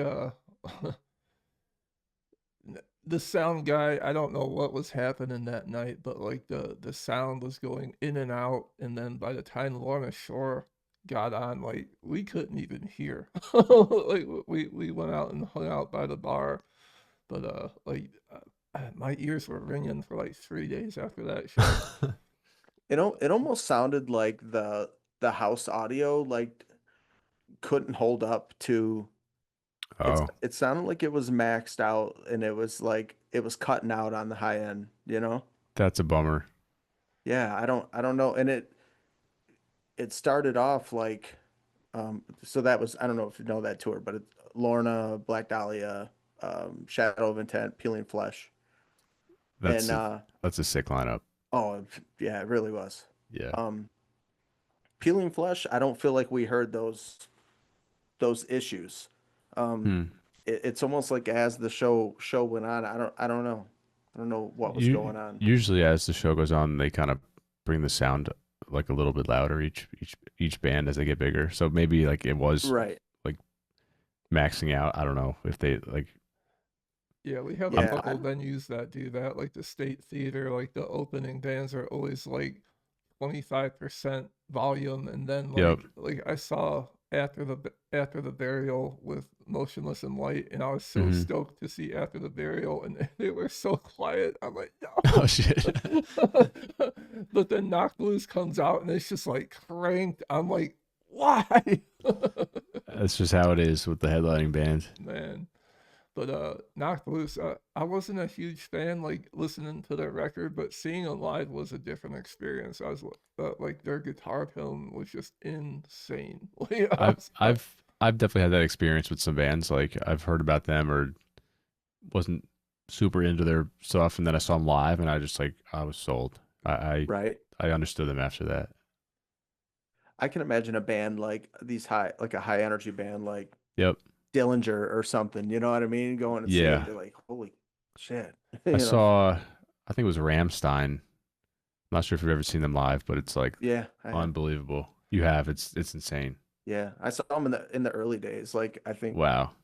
like I'm trying to think if it was like an Ozfest or something they were on, or I don't know. But it Yeah, was around the Du Hast, like with the uh, pyrotechnics and yeah, it's so cool. It's like the most entertaining show. yeah, for sure. They sold me. Like I was like into that band afterwards. Yeah, I remember like really just enjoying playing a lot of those riffs on that first album. I'm not sure what the name of it was, but same thing with like System of the Down riffs, like early System of Yeah. the Down riffs. They're one of my Real favorite bands guitar ever. driven, you know. Yep. They're definitely one of my favorite bands ever. System. Yep, for sure. They're Yeah. doing some kind of big headlining tour I just seen Yep. posted. one band in the early 2000s I saw, I didn't even know who they were, but Caliban. Yes. They came with Remembering Never, Dead to Fall, and Between the Buried and Me. And I remember like watching YouTube videos of that band. I think they like started the Wall of Death, like yeah, I think Really? so. Yeah, but or one of the first bands to do it. I don't know. they're pretty sick live. Yeah, Remembering Never too. That band was crazy live. Like just brutality. But I don't go to too many shows nowadays. Like, well, Hmm. recently been going to a lot of shows. Like Matt and I were going to Fit for a King and Make 'Em Suffer and Oh, cool. Spite. Yeah, Spite. That's a variety of a lineup for that show. That is. It's like deathcore with metalcore bands, modern metalcore. Yeah. That I like those shows. It's almost like you're going to a festival, but just not for 10 hours a day. Yeah, for Like different sure. variety of bands. Yeah, Where was Sonic Temple at? It was in Ohio. I think it was Ohio. Columbus, Ohio. I think. So that was a cruise for you. Yeah, I drove like 8 hours for that one. I just Yeah. went to Louder Than Life also when I drove like 11 hours for that one. It Oh, was fun. really? It oh, was that fun had to though. be that'd be When sick. one of my clients, he I think he works for like iHeartRadio, and he gave me tickets for it. So I was like, "Fuck it, I'll just go," and it was fun. Yeah, that is cool. Did you just do like a one dayer or did you go like the whole? I went for I think Sonic Temple was my first festival, and it's supposed to be 4 days, but I bounced after 2 days. I was like, I couldn't do it anymore. It's so exhausting. Yeah, that's the it's thing, man. it's It's fun like, though, for sure, but I don't know. I'm getting older, and yeah, walking around in the sun for like 12 hours a day, just standing watching bands. By day three, you're like, it doesn't matter who's playing. I'm not going to be as satisfied seeing a live band. Right? Yeah, yeah, definitely. It's a cool yeah, shit. experience I though. can't imagine it all day. Like I haven't been to a actual all day show in probably Yeah. since Ozfest era or like uh Summer Slaughter or something. Yep. Mayhem. They're fun, but they're definitely draining. Sonic Temple, Bleeding Through played, and since I produced them, like I'm tight with them, so I had like the backstage experience. So Oh, nice. that made it a little nicer. But Yeah, on that second day, I was back to the peasant life and watching in front of the stage, and I was like, I can't do this for 4 days. right. Did you pick any bands up from there that you hadn't heard of? Maybe that like you were saying that you're like, oh man, this is I feel like when worth a I listen. at Louder Than Life, which was like a few weeks ago, there were a few bands that I'd never really listened to, and I was like, that band ripped. I think it's a band called Mugshot. It's more of Okay. like a hardcore kind of band, and they were insane live. Like they sold me. I was like, that band rips. Yeah. Um, Was it from like a tone perspective or like a performance or overall? overall, the songwriting was sick. Yeah.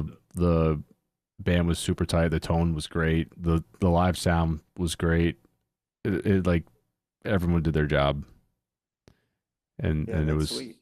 that was one of those bands.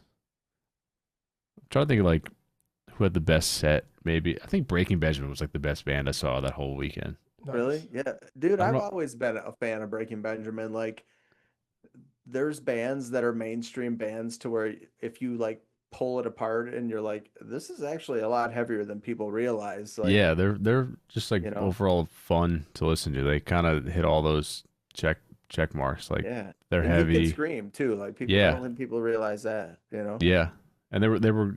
I thought they were great live, and they had a good set list, and I think I had the most fun like while they played. Yeah, I've always liked them. I just saw Yeah, a funny video of him where he was like talking to the crowd and he was like, I'm old and we're gonna take a break. yeah. He Yeah, was I like saw that. hitting a cigarette. I like bands who are real like that, like Yeah, especially like an older band like that who've been around for I don't know 20 to 30 years. right. Yeah, it's crazy. I saw them back in the day with 3 Days Grace. Uh, Dimebag had just passed away, and they were doing like Oh this man, Dimebag tribute with, and the guitarist from Breaking Bad was doing all these Dime solos. I'm like, I didn't wow, expect it. I didn't expect it. I was like, whoa. But it was a good that show, that's a and cool show to see. Well, look at I hear lots of Breaking Benjamin in like Motionless in White. Like they Yep, started doing like yeah, I've noticed that reincarnation. too. what Like did I just see from what band just collaborated with the vocalist in Motionless in White? I just saw a video for it was a heavier band. Hmm. I don't think I saw. Yeah, it was something just recently where I was like, oh man, I you know how like if you just let YouTube just play and it just Yeah, starts pulling, yeah. I I know stumbled there's across something. I know there's like a history section on YouTube, so you can see what you've watched. So maybe it's in that if Yeah, you I'll have to check go it out. back and check. Yeah, it's that's another group that I think you can't judge the book by the cover, you know what I mean? Right. Yeah, I'm a big fan of so Louder Than Life, I think like the new metal era, so like Mudvayne, I want to say Oh they were yeah. at Louder Than Life and Yep. I love all uh, that stuff. I follow Marcus, their I'm gonna say touring guitarist at this point because uh Greg's their guitarist's wife had passed away. Oh man, I But didn't know that. he's yeah, she had was battling cancer for a while, I Oh think. shit. So now Marcus is out in the front playing the the set and they got another guy doing Marcus's spot, Hmm. uh he seems like a cool dude and Yeah. Sean and I've seen Mudvayne a million times. It's cool to see that bands like that still there's a lot of bands coming back, I think, you Yeah. know. Mudvayne's one of those bands. There's another band I'm not thinking of, but they're definitely like making a comeback. I don't know who it is, but Chimera's been playing shows lately, which is Oh awesome to yeah. see. Oh, Yeah, for nice. sure. Yeah, that Well, and they're an Ohio band too, so yep. I know they usually jump on those Yeah. They just played Louder Than Life. I was backstage hanging out with them for a little. They're awesome dudes. yeah, I like watching his what's the guitar player's name? Does all the like tech tips and Rob Arnold, yeah, he's so good, yeah, dude. Rob Arnold. I watch a lot of his stuff on He's so YouTube. good. He's like super helpful. Like he's a nice guy too. Yeah, he seems real down to earth and like Yeah. uh one of those kind of like us to where it's like, well, I just learned how to do it because I got to know how to do it, right? So he does his Yeah. own guitar work and Yep. he's real just a humble player. He's a shredder, but he's like, oh, He writes such good riffs too. yeah, He's one of my favorite guitar players. yep, for sure. Yeah, we I definitely those I played the shit out of their stuff. Yeah, they have such a good discography. Yep.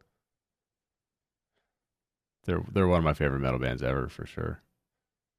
Yeah, definitely, man. I wanted to say I always liked Il Nino from back then. Oh, cool.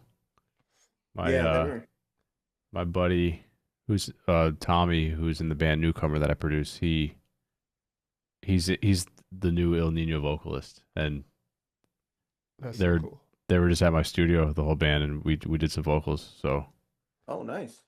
Hell yeah. yes, Maybe so something there. yeah, That's cool, man. That's a big thing to be a part of. Like, yeah. That's you know, another like one of those old school big name bands. if you went back to, 10-year-old Aaron was like, "Hey, Yeah, it's so you're gonna cool, work with man. this," It's so that's sick. cool, man. Is there anything I wanted to ask you? Is there anything that like style wise and you kind of touched base on it talking about like the movie soundtrack too, but is there anything you wanted Yeah. to do from a production standpoint that you haven't got to do or would or have and you know was Mm. looking forward to again like I said the movie thing or That's something I would your like to like style? go down that path a little more. Yeah, That it's definitely fun writing music that's also not metal. I I was like just gonna that. say probably a breath of fresh air to It is. It's like a new keeps everything. challenge because I've written so many metal songs at this point that like it's sometimes hard to be like, where do I start now to make a new song? Yep. Um, so definitely like that movie world stuff is that's a fun challenge. Um, I would love to do something like just super extreme with the band, just something that like is just so different. I don't even know what that would sound like yet. Like, but I would love to do something like that. Like extreme from a heavy standpoint.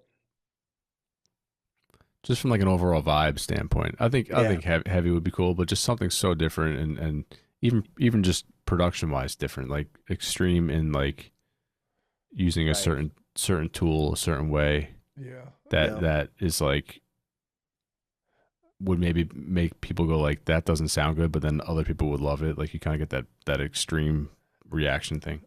Yeah, we kind of need that right now. Like the whole like Yeah, there's not too many people taking risks anymore. Like I lots think of it's that's the ultimate like part of that. I would like to take a risk with some band. I don't know what that would be or what like even what it would sound like, but something pretty out there. I would like to do. I'm sure it's coming your way, man. That'd be You cool. got someone's gonna knock on the door. Yeah. What's some stuff like as far as influence on your end of things? What are you listening to? Um, whether metal or not, like Hmm. what's on your radio? Lately, trying to think of any metal bands that I've been into. I feel like I'm always listening to like almost like alternative rock music, Yeah, even from like Stained. I'm always yeah, listening to Stained. nice. I don't know why, but that vibe is just I enjoy listening to it. All those yep, bands for that have sure. like just rock with like alternative vibes, kind of like a little more on the darker, melancholy side. For some reason, Okay. I gravitate towards that. Um, I like listening to movie soundtracks sometimes. That also helps keep me inspired because they don't so much like approach a song from like the metal, almost like a formula of metal bands would. They kind of approach songs from a way different perspective, and it's kind of Yeah. cool to get influenced by that. That's like something I've been listening to lately.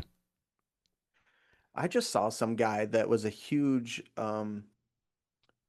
producer for music, like behind the scenes movies, Yep. and it was an interview. I don't couldn't tell you what it was Hmm. or what show, but I was really surprised on like how much the guy had done, and I knew it. I was Yeah. like, oh, like wow, that's cool. Like to put Yep. a face to the sound, you know.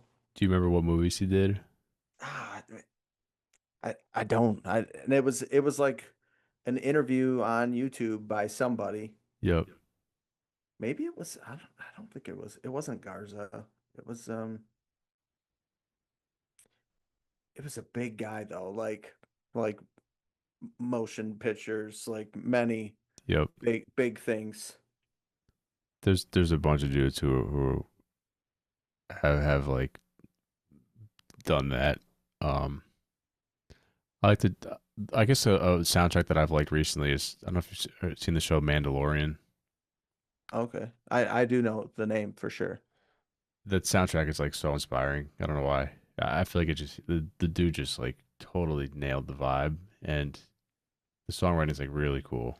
And that just hearing that inspires me to like write metal songs. It's kind of weird. It's I've heard someone else say the Mandalorian music is really catchy and great sounding. it's cool. Like the sounds that he uses and the progression of like the main theme song is it's like it's inspiring. The music. I was talking to someone else the other day about movies and like lots of movies that come out now they're using more like soundscapes instead of soundtracks. Mm. And like there was one movie that came out last year or the year before, like Terrifier 3, and like I'm going back. I'm like, I don't know why I like this movie so much. It is like fucking terrifying. But then I'm listening to the soundtrack, and I'm like, this has a really good soundtrack. And like, maybe that's what I don't like to think that I like people getting like. Those Like movies the are, Ice Nine Kills on, aren't they on Terrifier I think soundtrack? so. I've seen them like wear the mask or have the guy come on stage or something. Yeah, I think they just did another like their stuff is always kind of real theatrical. Yep, You know, they have a cool approach to it.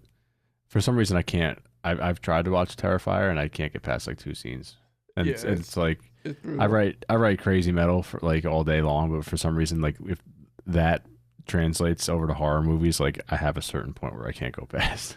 Yeah, it's one of those movies you almost have to like dismiss reality and like not see it for violence. Like, Yeah, it's like the first one I saw it on Amazon and I'm like this is ridiculous and I kept watching it and I'm like yeah, this wasn't bad and like the Terrifier 3 came out and everyone was like ranting and raving about it. I'm like okay, I guess I'll go see this one too.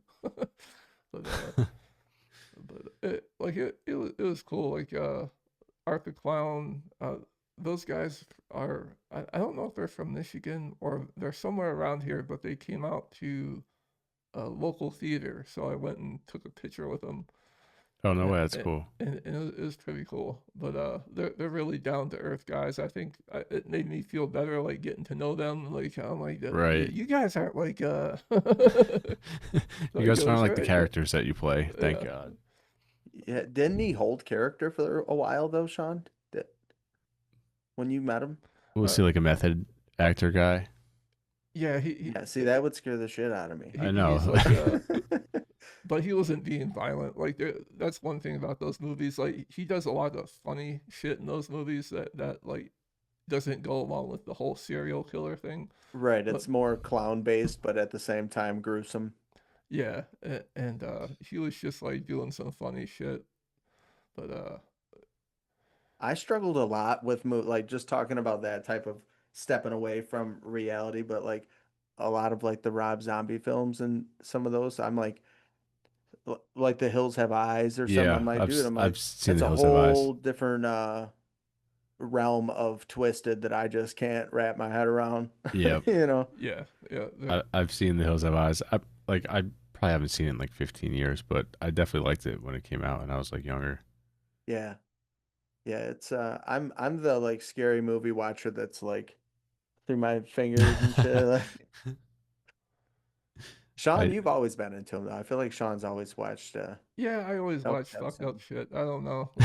Like, I think I just get tired of watching like uh I don't know. I feel like since the early 2000s, like movies have just like went downhill for me. Like Yep, I could see that for sure. for my taste, and like sometimes I just like to watch like even I have movies from like the 90s and 80s that were like B-rated movies, but I love them. But where was I going with this? I don't know. I think we were just talking about how that you watch a lot of messed up shit. No, it doesn't sound good. But Oh no. My oldest kid, she loves horror movies though. We were just talking Nice. today about like oh, she was talking about Sinister, I think she Yep, said that that's she a had creepy watched. one. That one's genuinely Yeah. scary. Yeah, she said that was like super creepy. Yeah, it's like an unsettling Like the movie. rats, there was some rats in it or something, and Mm. she was telling me about it. But uh, I'll Yeah, watch so, some stuff with her. She's about the only person that'll get me to come out of my shell and nice. Have you buckle seen the down into movie? a horror movie. Have you seen the movie Smile? Yeah. Yeah, that's Yep. creepy. That's like one of my favorite ones. That was a creepy one. Yeah, for sure. I Yeah. don't Yeah, a know if lot of I those saw it movies for where two. like it's like even like Bird Box a little bit when you're Yeah. seeing like point of view and you're seeing like the Hmm. things happening around the scenario, that shit freaks me out. Yeah. You know, it's like the smile, like all of a sudden she's in the window, just Yeah, like the window of the the car. I'm like, oh my God, to jump catch you scare off type guard. stuff. Yeah, Yeah. it's fun.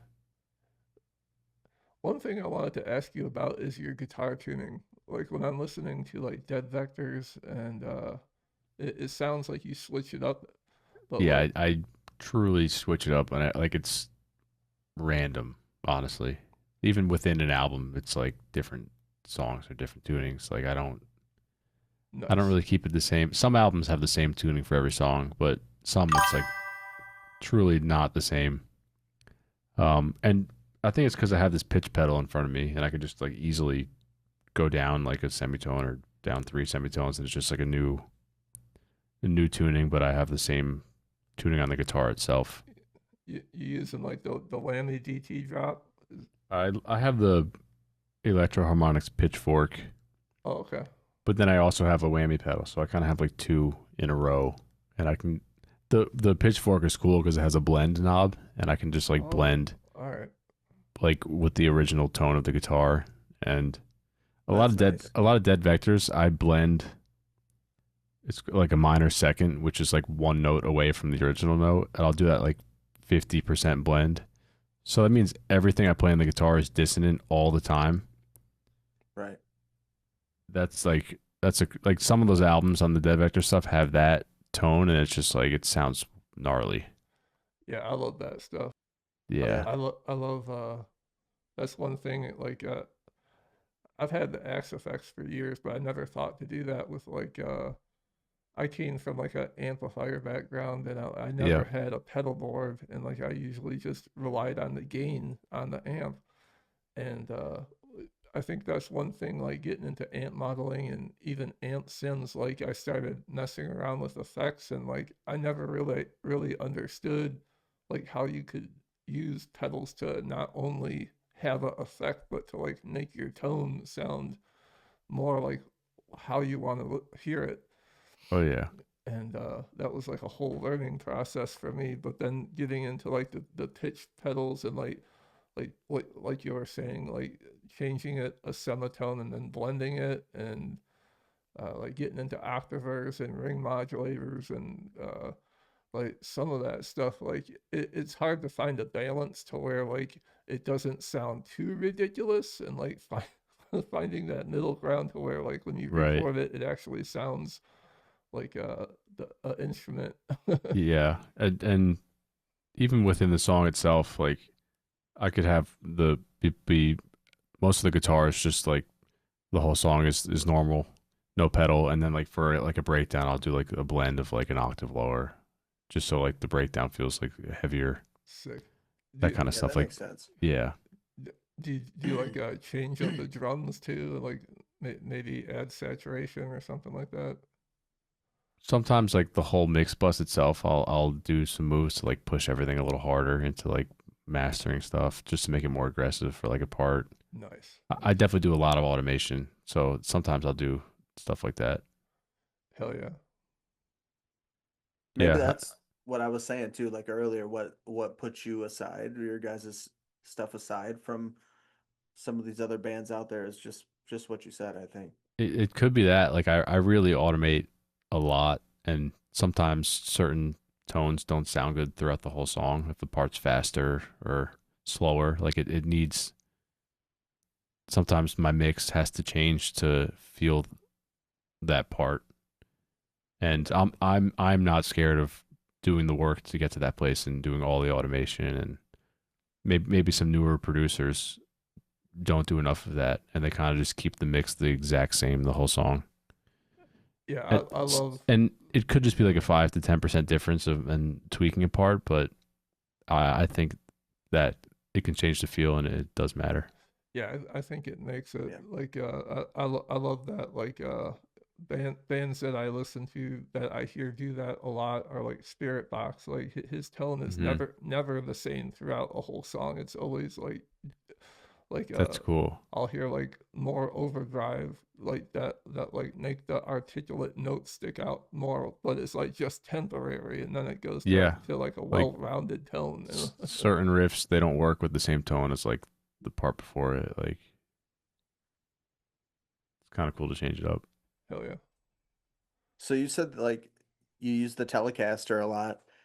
What other guitars do you got in the arsenal as far as? That's like for a 6 string. I have another 6 string. It's ESP. It's an LTD, but it's Evertune and it has Fishman pickups, Oh and yeah. I really like it for that for like that aspect. Like the Evertune's incredible, and the Yeah. Fishman pickups sound so good. I That's was like gonna an say, what's your feel with active versus passive? I I almost like can't even tell. Yeah. But I honestly I prefer passive because the active pickups like if I forget to unplug my bat like the battery drains like overnight. So Oh yeah, Yeah, for sure. yeah. that's why like that's just annoying. Yeah. But I do like the Fishman pickup, so I'd probably say active. Yeah. Um, for other guitars, I have 7 string. I have a couple of them. I think one's Ibanez, one's like Agile, maybe, which is an older brand. It's an older guitar. Oh, Nice. nice. And Yeah. then I have an Ibanez 8 string. That's pretty much my main guitar arsenal. Okay. I can get all the work I needed done with like 6 string, 7 string, 8 string. There's my Sean's got Nice. the agile. agile. That looks awesome. He's got the agile. And I actually There have you go. I have an agile 8 that Oh, I cool. that I love. Like my Jake from Jaded has it right now, and that guitar, man, it could like go through temperature change. Yeah, It just stays in tune. that's great. And then I'll have a guitar that's like worth triple what that one's worth, and it's like Just doesn't I've feel as struggled with good. it. Yeah. Yeah, man, it's crazy. I'll pick a guitar that has like good feel over like a nice expensive guitar. Yeah, definitely. I've always been the kind of dude who just like can figure out how to make shit sound cool with like less nice gear because Right. I grew up with just like I had what I had and it just wasn't feasible Yep. to have like the best guitars ever. So I just kind of figured it out. Yeah. Yeah. Same. Every time Likewise. I think about like a better guitar, I think about something else that I could probably buy in its place. I'm like, man, I really, Right. Yeah. could have a whole new amp for that. And then every time I play like some other musician who comes here with a nice guitar, I'm like, fuck, I should really get one of these. Right. This really does feel good. Yeah. Yeah, I've had Kiesel on my mind for like a year, and I'm just like, I don't want to pay that much. I know it's you can get so expensive with the instruments and stuff. Well, now you have all these boutique companies too, like all these custom builds. So, Yeah. I mean, even a lot of the no-namers that people may not know too much about are making amazing instruments if you're willing to put the money forth, you know? I have to look more into those companies and stuff. Yeah. Yeah, definitely. There's a lot. But I definitely like Evertune guitars. That's what I've realized. Yeah, Um, see, Sean had one, and Sean, I think, at the time, it just trying to debunk the learning curve of it, right? Like yep. Yeah, just I had a really hard time with it, and It's like a little tough. the thing about it was like I wanted the 7 string model, and all they had was the Mm. 6 string, and Hmm. like there's this guy online like he's like, I'll trade you this, and I was like, all right, and but yeah, like I wasn't doing too much recording back then, so like it didn't really benefit me. But like Mm. having that now, I would have took the time and learned it Yeah. just because It's I don't have to sit there and like do this again. it's awesome to have because you can just kind of like pick it up and it's ready to go and even when you're recording, like you don't have to worry about is this string not in tune with the rest of the guitar. It's like you kind of just record perfectly. Yeah, I definitely think for that For that aspect, it makes perfect sense. it rocks. Yeah. Or the touring, you know what I mean? You can Hmm. pick your guitar up from Yeah. Texas to Exactly. Colorado and it's right. It kind of goes like slightly out of tune sometimes, but it's like really easy to just get it right back. Yeah. Now, is there like, because I haven't touched one. Is there anything different with like string tension, or is it just kind of like a Floyd and um I other don't know. than I unfortunately don't know that side of it. like does it feel just fixed bridge ish? To me, it feels like it's the same as a guitar without it. Really? Okay. Yeah, I don't notice that it has one. Okay. They Yeah, look cool, I think. they do look cool. You know, like I like the Yeah. whole like design around it, I think. Yep. And now they do like they have all these different like who has one? Is it Mike Stringer's got like a it's like a fan fret one or something or Hmm. I know they made somebody made a custom one for somebody. I could be confusing it with him and someone else, but That's cool. who's some guitar players in the heavy world that you look up to or kind of follow? Maybe like tone chase a little bit or Hmm. I'm like I'm not really a guitar nerd. I don't I've never had like a dude I'm like I want to I'm more of like a drum guy. okay. Um I guess like Rob Let's Arnold talk from drummer then. I could do guitar for a little if you want though. Yeah, let's hear it. Okay. I guess like Rob Arnold from Chimera, he's like one of those guitar players when I was like younger. I was like this dude's awesome. I Yeah. think Mark Morton from Lamb of God, he was another Oh one. yeah, for sure. Um yeah, I'm having a hard time like coming up with guitar like dudes. That's all right. You gave a couple. Yeah, I was definitely more inspired by drummers. Yeah. Yeah. So, all right. So, drummer doesn't have to be heavy. I guess like Joey Jordison, Chris Adler, Yeah. the dude from System of a Down. Did you see that? I don't know what that was. Like if it was like a celebration of life thing that they just did with the Joey Jordison. It was like Travis from Spite, Oh, I didn't see and that. yeah, if you go on you know who Travis is from Spite, right? The drummer for Spite, the new drummer. I don't know who it is. I don't follow Spite. So he used to be the drummer for Carcosa, Okay. which is like Andrew Baina's band. But Yep. so he's in Spite now. Um, he's been playing with him for a year or two now. But Cool. so he got asked to go to this thing. It was like some of Joey Jordison's family or something that put this thing on, but they had whole slew of drummers. You have to. I don't know how you would search. You might just be able to Google it.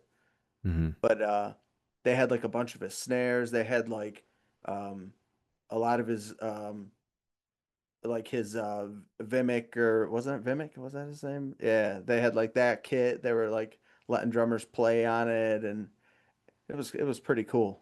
That sounds awesome. Yeah, I'm definitely a Joey Jordison. That's probably the.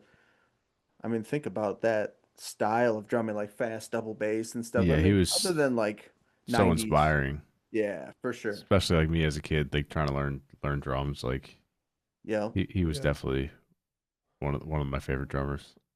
Slipknot as a whole, when that first album came out, like it just changed me. It's like one of those Yeah, dude. records that was just yeah, like, It oh my at the God. time it almost felt like I wasn't supposed to listen to them. Like it was like Yeah. yeah, So- like they were the scary band that I as a kid I was like I'm like being rebellious by listening to Slipknot. It's fun. oh yeah, for sure. Yeah, So you said you're 30, you I'm said? 30. So what was the first Slipknot you were exposed to? Like what version of Slipknot? I think the first Slipknot I heard was Volume 3, which is like Before I Forget and Yeah. Duality. Okay. That was like I discovered them on iTunes, just like browsing my parents' computer, like Really? just on iTunes, and this iTunes store, and Well, that's a that big time for him too. yeah, I think that's when that album came out, and Yep. I was like, the first thing I saw from Slipknot was the Before I Forget video, and I was like, this is the coolest thing I've ever heard. I'm gonna become obsessed now, and Hell yeah. I think I went to Iowa, and then their self like 1999 release. It's like Yeah. self-titled. You check out their DVD, like the Yep, disaster pieces. I've seen that. So good. Yeah, that's great. Yeah. I was definitely a big Slipknot guy. But I like carved Slipknot into my like school desk and the teacher yelled at me like I was obsessed. Nice. Did you listen to the latest? Sean and I were just talking about that. The what is it, 25 years, Sean, or something? The I don't think I did actually. I for some reason I fell off the Slipknot wagon. Like Yeah, Yeah. I just haven't really followed what they've done in the past 6 to 7 years. I don't know why. yeah, it just came out last week, and it's nothing new. It's just some of their old demos, and That's cool. I should check it out. it's weird because when Slipknot released Sick, they Hmm. released like alternate versions of it, and some of them had Purity and Eeyore, and some of them didn't. Hmm. And they kind of put everything on this new album with a bunch of demos, and it, I gotta check that out. it's cool to check out. It's uh, one of my favorite songs by them is Purity, and like I bought the vinyl and Purity wasn't on it, so Oh shit. I was like, what the fuck? You're like to the garbage can. Yeah, yeah. Right. Well, definitely not. But Okay. I was bummed. And I bet, yeah. then they wanted like $40 for this new one. I'm like, not for one song. I'll just listen to it on iTunes. Right. Yeah, I think we were Sean and I were talking about the whole like when you have different mixes of a song, but people only know that one version for so long, and then Yep. you put something out, and it's like, oh well, here's these. Like, I don't think there's ever been a handful of times where I've been like, oh man, I really like that one better. Like I can't I get away think from the original. yeah, You people know? get attached to the original, even if Yeah, it's like sonically worse sounding. yeah, oh yeah, for sure. Right, Yeah, like you like Even like referencing Black Sabbath, like yeah, being out of tune or something. It's like like that's if what made it what it is. there are some times where I'll like send a band like a second mix just because I'm messing around, Yeah, and if I wait too long to do that in between the time of the first mix that was sent, they almost always pick the first one because they just get attached to it and they get yeah, used to like hearing it that way. yeah, yeah, yeah. Yeah. So people get attached to like something they like and they just like can't budge if you hear it a different way. right. Like I just saw North Lane.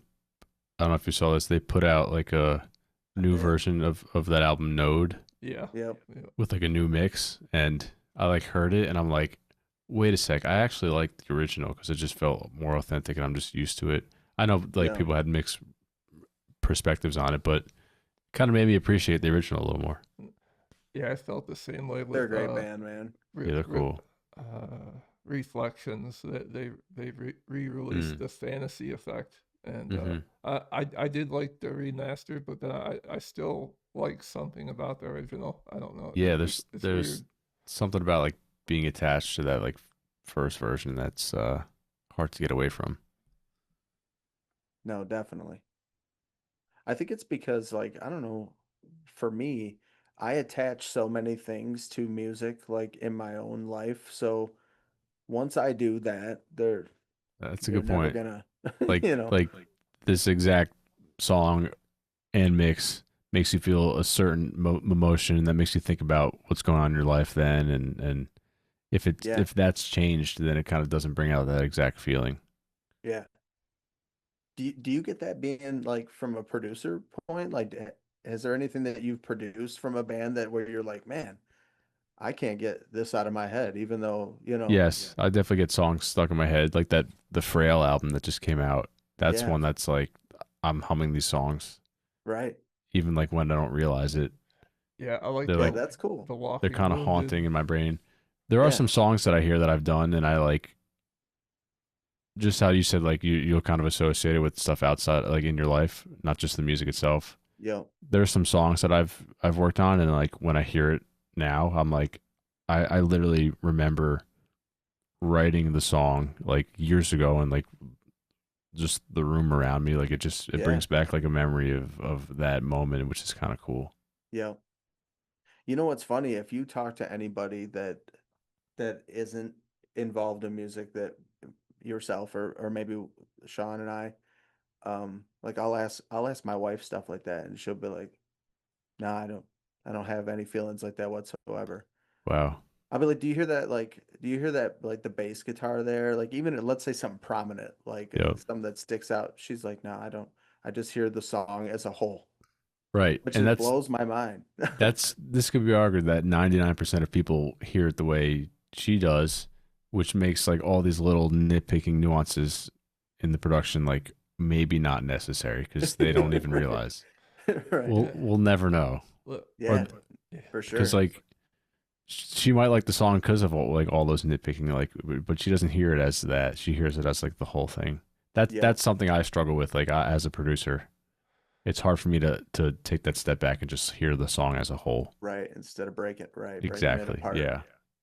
Yep. Yeah, I get way caught up on guitar tone to the point where like I talked to my friend Andy and he's like, dude, like if it's a good song, like anything will work. Like amp sim, amp model or tube amp, like if it's good, it's good. You know, Yeah. I'm like, I think I like know. I think a well written song can like transcend past like a just okay mix. Yeah. Oh yeah. Yeah.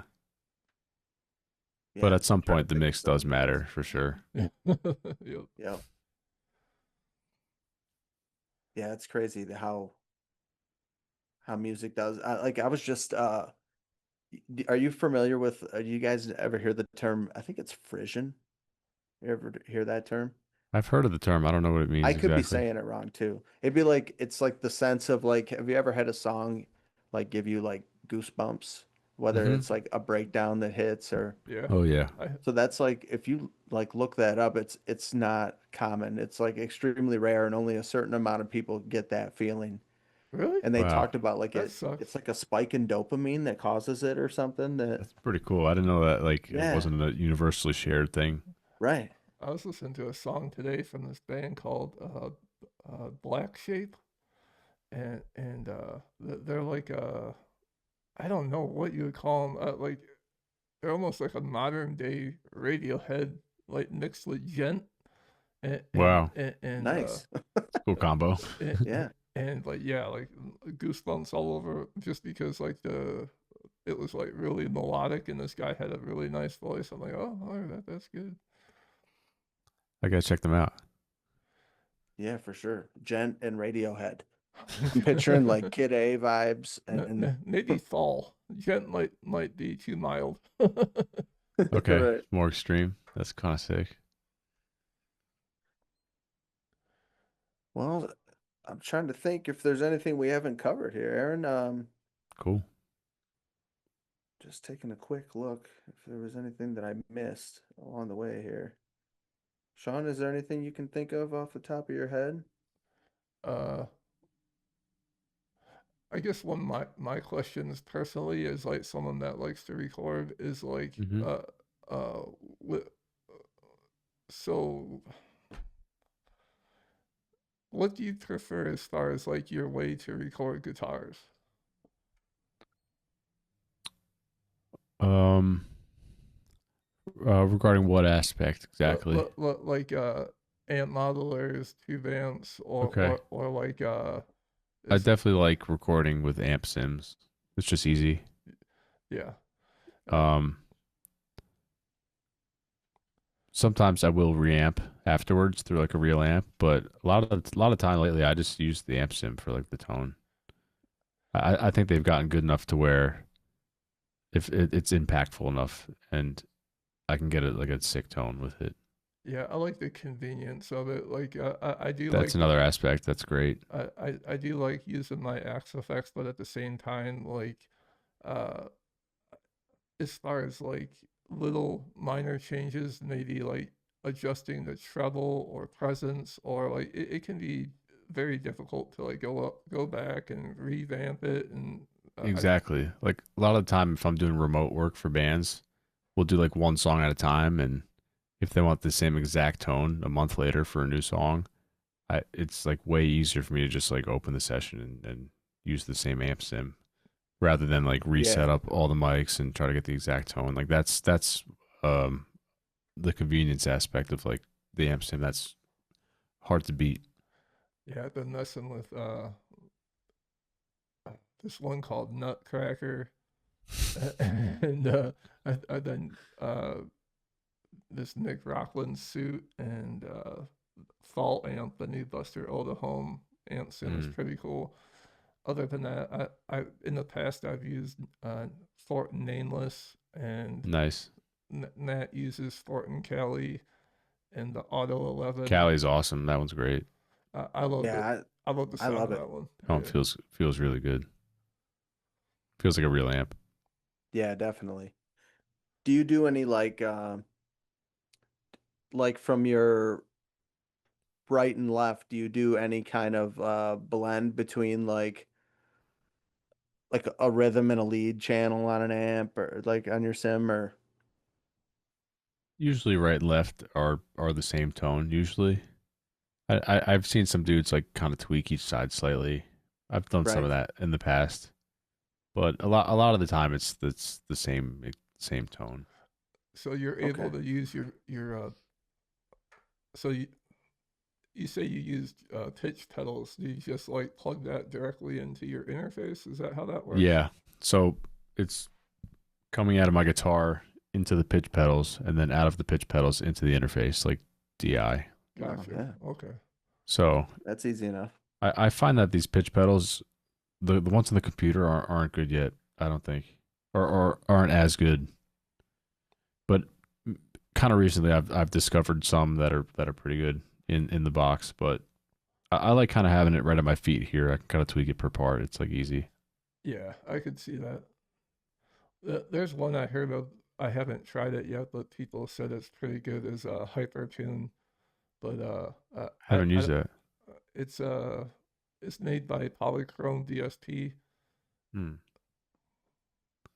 That's a pitch pedal Yeah, or like a yeah, plug-in. yeah. It's a plug-in pitch pedal, and it does some other features too. Like it can like mimic a bass and kind of give you this like psychedelic sound, but it's mainly a pitch pedal. Polychrome. Let's see, that's sick. Is it a plug-in or it's like an actual pedal? It's a plugin. I think it's like $50, but I think everything's like 50% or 40% off right now. He's doing like a summer sale. Hmm. I do That's not. sick. I gotta I am check not this out. affiliated with Polychrome DSP. Right. I gotta check this thing out. It looks awesome. the I'm looking it up right now. the guy that runs uh that business, his name's Nick Rockland, and he streams on Twitch. He's a really nice guy. Thank you for showing me this because I might like just toss my pitch pedals. Like this looks legit. Yeah, it'd be nice to, like you said, it's all about Let me know. making life a little easier, right? Hopefully, I see they have a free trial, so I'll check it out for sure. Hell yeah. Hopefully, there's a mix knob also. Oh yeah, Like So it. I gotta had have that. one question I didn't ask you Mm-hmm. is any kind of superstitions or rituals as far as your studio work, anything that you catch yourself like, all right, I do this every time, or Let me think about that. I like having like a morning routine before I come to the studio. yeah, That's something that really helps keep me in a good headspace for writing. That usually includes like starting my day with like a lifting weights. Um, okay, yeah, I like the gym that, and I like eating healthy. That those two things alone make me feel clear. yeah, And I notice when I don't do those things, like I have a little bit harder time in the studio. yeah, I can So see Cloudiness. that. Yeah. I could say that's a ritual. Um, That's a I good don't, one to have, though. yeah, I don't drink alcohol anymore. I don't smoke weed anymore. So like I'm like clear headed Yeah. as I can be. So, and that 100% helps me in the studio. Yeah, for sure. So I guess those are my rituals. Other than that, I'm the kind of dude who will write a song no matter the circumstance. So I don't allow like any other, like, I would call them like silly rituals to get in the way. Like Right. I don't have to like be in a perfect situation to get a song done. Right. You don't got three little trolls at your computer No, nothing. console and right. No, I'll just like I'll figure out how to create the song. But I guess those other things I mentioned definitely help me stay in a good headspace. Yeah, that's good. Hell yeah. Yeah. Would Yeah. you say like are you lifting for your health or like are you doing like progressive overload type of stuff or I feel like I'm definitely lifting to feel good overall, yeah, physically and mentally. Um, I definitely like going heavy a little bit in like the first set, and then like the rest is just like more reps. okay. But I definitely push myself a bit in the gym. Nice. Yeah. What's your typical diet like? I've been meal prepping like ground beef, rice, and some vegetables, and I on a regular day that's what I'm eating for like every meal every day. Nice. But You I'll doing like definitely the have. 96.4 ground beef or are you doing I don't know. I don't really get that specific. I think it's like 85, yeah, 85, Sorry. 15, something like that. I'm not like super like I don't count macros. I should start honestly, but it I sounds like a pretty serious prep though. it Sounds like you is. It's got it not kind of like macroed out, like a loose macro. a loose macro. As long as I'm eating like the healthy food, I'll feel good. Yeah, I just But got no, for sure. yeah, I'm definitely pretty disciplined in that area. But I definitely have like days where I'll eat like a burger. I just got an Yeah. air fryer for the birthday, and like I've been wanting to like I got some chicken breast in the fridge. I've been wanting to like Air slice it fryer up in cubes, is and fun. I definitely went through like a couple year phase where like I would only use the air fryer. oh, I can't wait. Yeah. Yeah, My that kids thing's a use good it a tool. lot. Nice. It's you know what I think it's good for is like it's just like any of the other things like an electric skillet or something like that. Like Hmm. if you're trying to like create space, it's so easy to throw one of your sides in the air fryer versus trying to balance it on the stove with That's five a good other point. things, you know? Yeah, that But goes a long way. for sure. Yeah. Other than that, I don't really have any other like rituals in the studio. Like I know some dudes that have to smoke before they write a song, like Right. that kind of stuff. I don't have anything like that I know of. I might, but I don't think I do. Right. Behind the scenes, we're seeing you open the door handle 5 times Yeah, before you like go in.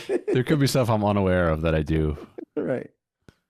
Yeah, I've But never been able to do that. Like when I sit by, like when I have a guitar and I'm trying to write, like I don't know, like taking any type of substance, it just kind of for me it takes away from the experience. And I've tried it, Yeah. but it just doesn't do anything for me.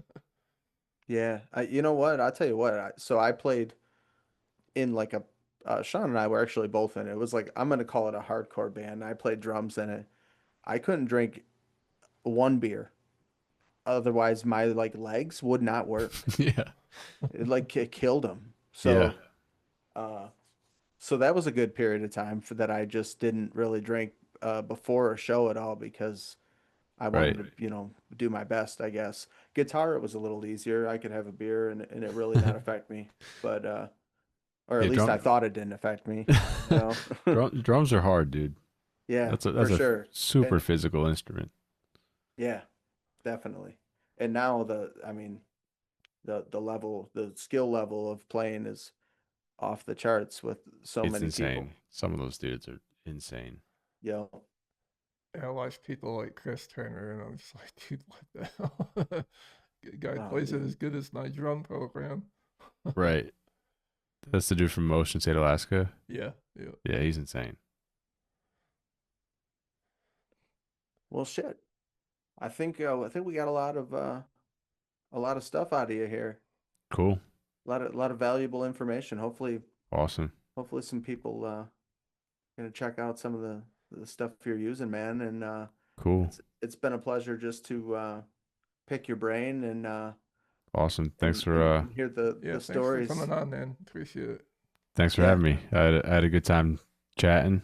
So, Anything you'd like to plug for your social media or um, I guess if you're interested in hearing some of the work I've done, I have in my bio, I think a link to all like the bands and I record on that Spotify playlist. That's pretty much yeah, it. I'm definitely gonna check that out for sure. Yeah, Your Spotify playlist. there's a lot of cool bands, and there's some are like just new bands people don't really know, and some are more established bands that people have heard. So it's a cool array of different tiers of bands and styles. And if you have any questions to anybody, just hit me up. I'll usually respond. Maybe not right away, but I will. Yeah, appreciate it. Like I said, Yeah, even just from us being able to chat with you, thanks for reaching back out. I know Sean got a hold of you of course. for future too, if you know anybody interested that would be a good fit for the show here. Cool. We're trying to get people on and Definitely. hear their side of things. So, Sweet.